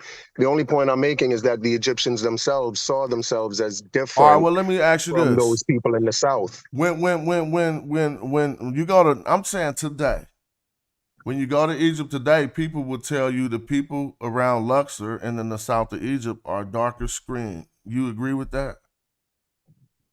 I've never been there, but I wouldn't have a reason Yeah, I not can to show agree you with a it. source. Yeah. Well, if that's the case, those people are still within the borders of Egypt, right? Sure, but let's also remember that it wasn't just the Nehesu that they distinguished from themselves. They also distinguished the Asiatics and the Libyans. So whatever differences they saw between them and the Southerners is the same difference they acknowledge between them and the Easterners and the Westerners. So, you know, it was just the same difference. And so we would have to be saying, you know, there's no major difference between the Egyptians and the Asiatics, and there's no major difference between the Egyptians and the Libyans. Nah, that's not We that would would also that have to be would that making would that that would conception. there's a little bit of nuance to that, or that starts to get problematic because you keep won't address these things geographically as they're intended to be addressed. And so when we talk about the A'amu, there's no portion of the eastern lands that falls within the borders of Egypt that the A'amu could consider themselves actually citizens of Egypt. Likewise with the Libyan areas, there was no portion. Maybe you could say the borders are scattered. I understand they're not distinct lines like that. But see, Nubia wasn't a polity like that. It was more or less a region where they could find gold. Now, if you keep remembering that, and then if you go to the first definition, let me show you the first definition, and this is why it appears this way in these Egyptological sources. Then we'll continue and get it on. But thanks for the content that helped to defuse because it was kind of tense real quick. So I'm gonna put in the Hess, right, and what you're gonna see that the reason why the dictionary entries work this way. Now, when I click on this, the first thing it says is Southerner. And secondarily, it says Nubian, right? But we got to be fair to all of these. The reason why it says Southerner, because there's a portion of Nubia that's actually inside of Egypt. So when they're talking about Nahes, sometimes they could be talking about people who fall within their borders. But let's look at everybody who surrounded them on the Book of Gates. Let's look at A'am. A'am is going to be primarily defined, and it's never even going to just say Easterners. It'll primarily be defined as Asiatics right here with no other thing, no misinterpretations about that. And this is why I'm saying it is because in there's no part of the A'amu land that would hover and be, part of Egyptian territory. So then the scholars have to say, okay, this doesn't just mean Easterners, so to speak. They're traditionally talking about Asiatics. And then if you go to the Libyans as well, you will see a particular instance that they're going to say, okay, well, this forms a people group and not just Southerners, because some of the actual Egyptian, what they would like to call Nahes, lived within the borders of Egypt, those black people we're talking about. Sure.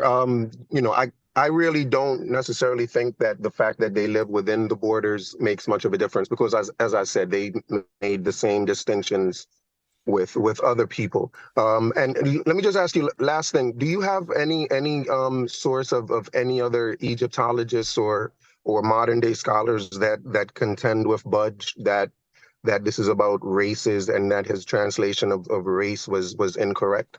Well, you just got to look at other more modern interpretations of that text. Even you don't even have to look at more modern ones. You could just look at Lepsis' work in the time of Budge, who completely said that he didn't call it the four races of mankind, and that's Carl Richard Lepsis did some work on that. And let's look this up. Yeah, my search hasn't been really deep, but you know, it was just a real quick Google search, and the first Wikipedia article that came up, you know, spoke of them as, you know, as races. It spoke about the Book of the Gates and the four races as the Egyptians saw them. Well, I could give you a text that you could look. Well, it took me back to the source you was looking at. So I'm gonna try to see if we can find something. I can't stay for much longer, but you know, I guess my main point is, you know, we can debate whether or not the translation is race or people or just types of humanity. You know, my main point is that the Egyptians saw themselves as different from the people in the South, and you know, I don't necessarily see how seeing certain similarities in culture kind of does away with that fact, the fact that they labeled themselves as different from them. And I think we shouldn't necessarily just brush over that. Yeah, I definitely don't brush over that. They label themselves as different from people from all different directions.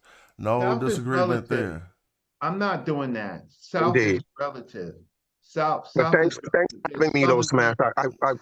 Yeah, peace, Yeah, Reggie. No disrespect, Reggie, but let me just say thanks. Thanks for having me, Smash. Appreciate it. Peace, Yeah. no doubt. So South Blessings. is relative. South is relative because Abdu and those places are in the South, right? So, but if you're talking about further south, that's another story. But South is within their borders, right? So I don't like. So when they have these temples like Karnak and Waset, right? They designate kind of like a direction that we deem as south. Not saying that the Egyptians knew south, north, east, and west.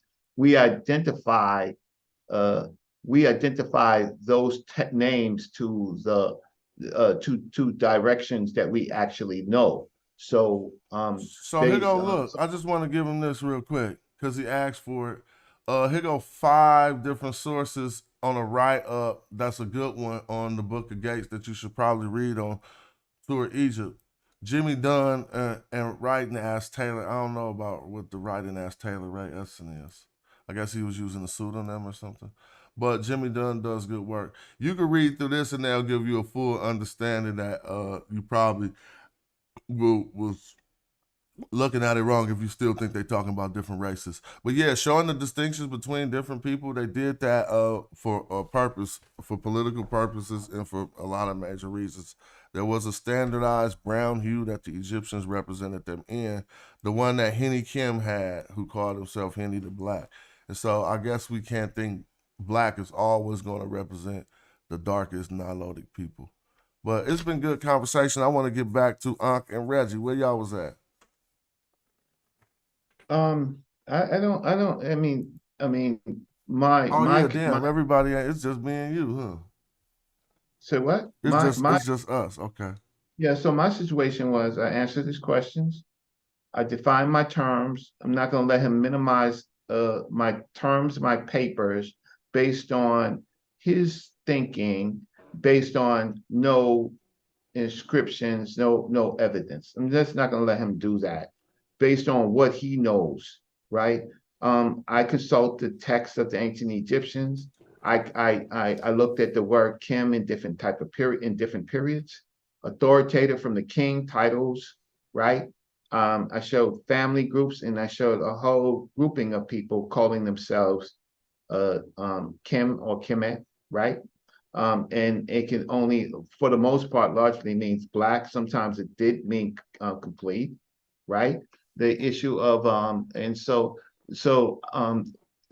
only way we can see the mind of the ancient Egyptians is actually to look at the text and how they word things and use their determinatives.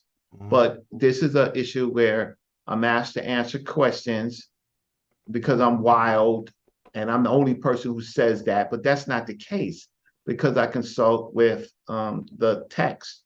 And so when they say the dark one, right, they don't necessarily mean the black one. And so when we see Kim, we always run to being black. We don't understand the nuances of the word and the contexts of the word, but we know that they made black sacred. At what time you doing your show today? I don't know, about 6:30 or so. So about 2-3 hours. I'm gonna go get some stuff in, do some work. I gotta make some videos, do some other work. But yeah, and so you're gonna do about 6 o'clock your time. What do you think? But so I have to ask you, because you know you're everybody's friend, Smash, and I understand that, right? And because you run your show, you try to see everybody's point, right? But I made the points. You did make the points. I was wishing that you would have made them more harshly, because they easy to make. You know what I'm saying? Right, and I do it all the time, and I don't find no contention. I did a whole presentation on South yesterday about they come from the South. Nobody clicked the link. So Here's I a really crazy ain't dude, tripping. Rod Tone. Reggie didn't specify with black or the dark one in the title denoted, so couldn't read rebuttal. No, no. And Rod Tone says it was pointless. No, for you it's pointless, right? Because anybody that shows you the text shows you the determinative. Well, what he asked you to do was really easy. It was done by Herman Rank. Herman Rank said the name type, it denotes a physical quality or attribute. So that they put Kim in their names to represent a physical quality or attribute. That's from the P&M, that site Reggie was showing. So that would mean that the names, like just like we say, I was Fat John when I was younger. You know what I'm saying? Fat John. That represented a physical quality and an attribute of me. We can't walk around like, well, what fat means since he put it on the name? You got Black Rob the rapper. Rest in peace.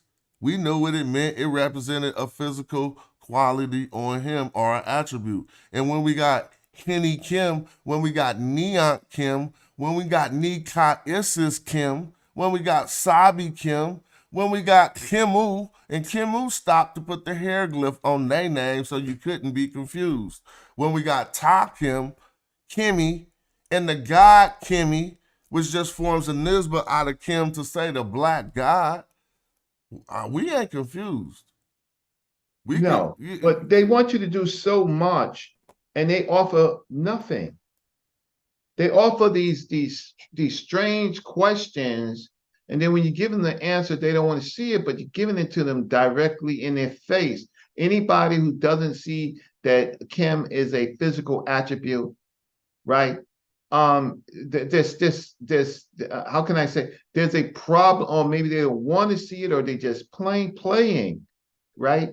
They're just playing. And I never said that they're calling all the people black, but I am saying they're smart enough to separate themselves from their neighbors and to make a black divine, right? And so, and this goes into their social order and their divine order of things, about how they are ruling this country. Everybody can't be divine black, because then you don't have kingship, right? Everybody can't be. So it's a lot of nuances, and I do think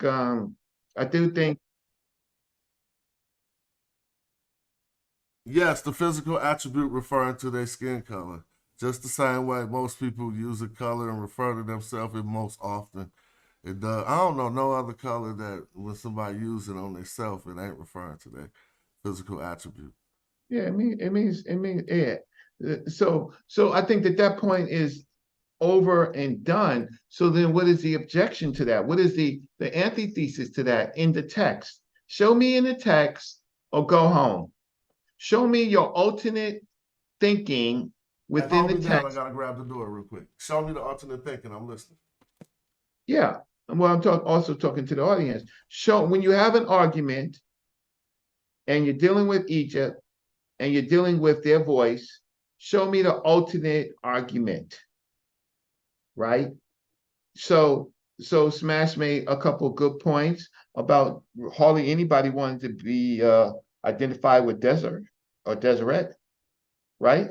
Because it was negative, but Kim was positive, right? But Kim in itself was reserved to me a lineage, a sacred lineage, a sacred a relationship with the divine, right? Kim the God, right? Or Kimmy, right? But I have an assertion for Kim the God, right? The divine one. Give him praise. I have that. So then the alternate, so no one, so now arguing whether all people were dark in Africa, no, I'm not arguing whether they were dark or if everybody was dark or light. That's not what I'm arguing. That to me, I'm not trying to make those arguments. I know that they're African people, but I'm looking at the words of the ancient Egyptians. And then where he really effed up was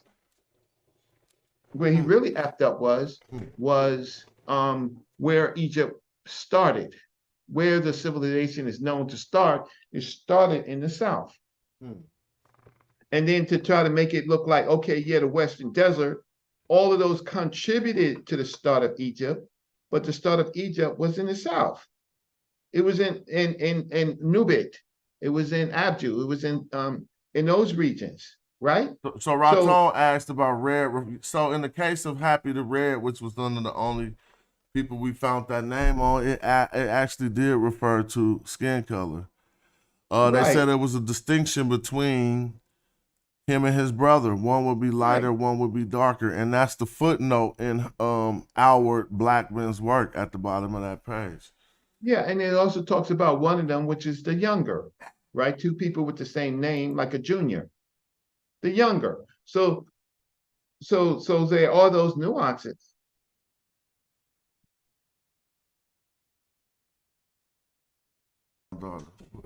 Okay. Yeah. No problem. So it's all good. I'm about to go grab it. Thanks for tapping in, making this a good show. Hey, buy your brother Reggie some lunch. I'll put your cash app up for the people. The people always gonna hold you down. You an archer. Even though I wasn't on the battlefield today. I just was letting y'all do y'all thing. I wanted to see how you handled that black Reggie question. Some lunch. Make sure I have lunch money. I'm on the way right now. Bye. So what? Hey, so what time you going live? Let the people know about what's going on tonight. About 6:30. About 6:30, and I'm gonna talk about all these stupid arguments, right? To be arguing things like that I'm not an Egyptian, I'm West African. Stupid. They didn't occur at the same time periods. It's a stupid. I'm West African. I ain't Egyptian. They happen in different time periods.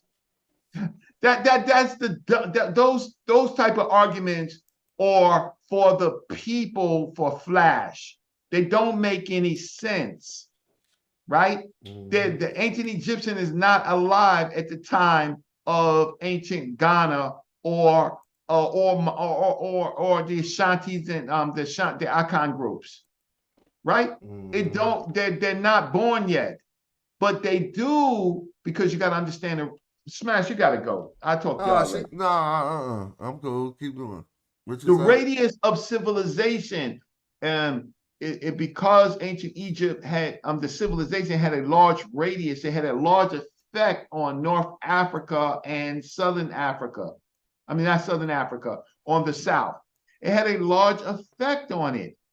And so African civilization benefited from ancient Egypt in so many ways, but for someone to get up there and say, "I'm West African," right? What does that mean? I don't understand how a person can actually make points like that to the public. So anyway, I'm gonna get off. Peace and thank you, and thanks to all the members of the channel and the contributors to the show. I'm gonna close this down, Reggie. If you're watching at home and you want to help, hold on, man. I need some water, goddamn. Like I said, if you're watching at home and you want to make sure the content keep on coming and make it easier for Smash, always feel free to donate. It's always appreciated, but it's never mandatory. And I got my supporters who always make sure it is what it is, and I appreciate y'all. So we're going to watch Brother Reggie tonight. Y'all know my contention. I put it up with sources. Ain't no reason to argue about anything. If you ain't got nothing to do with these sources, it's checkmate.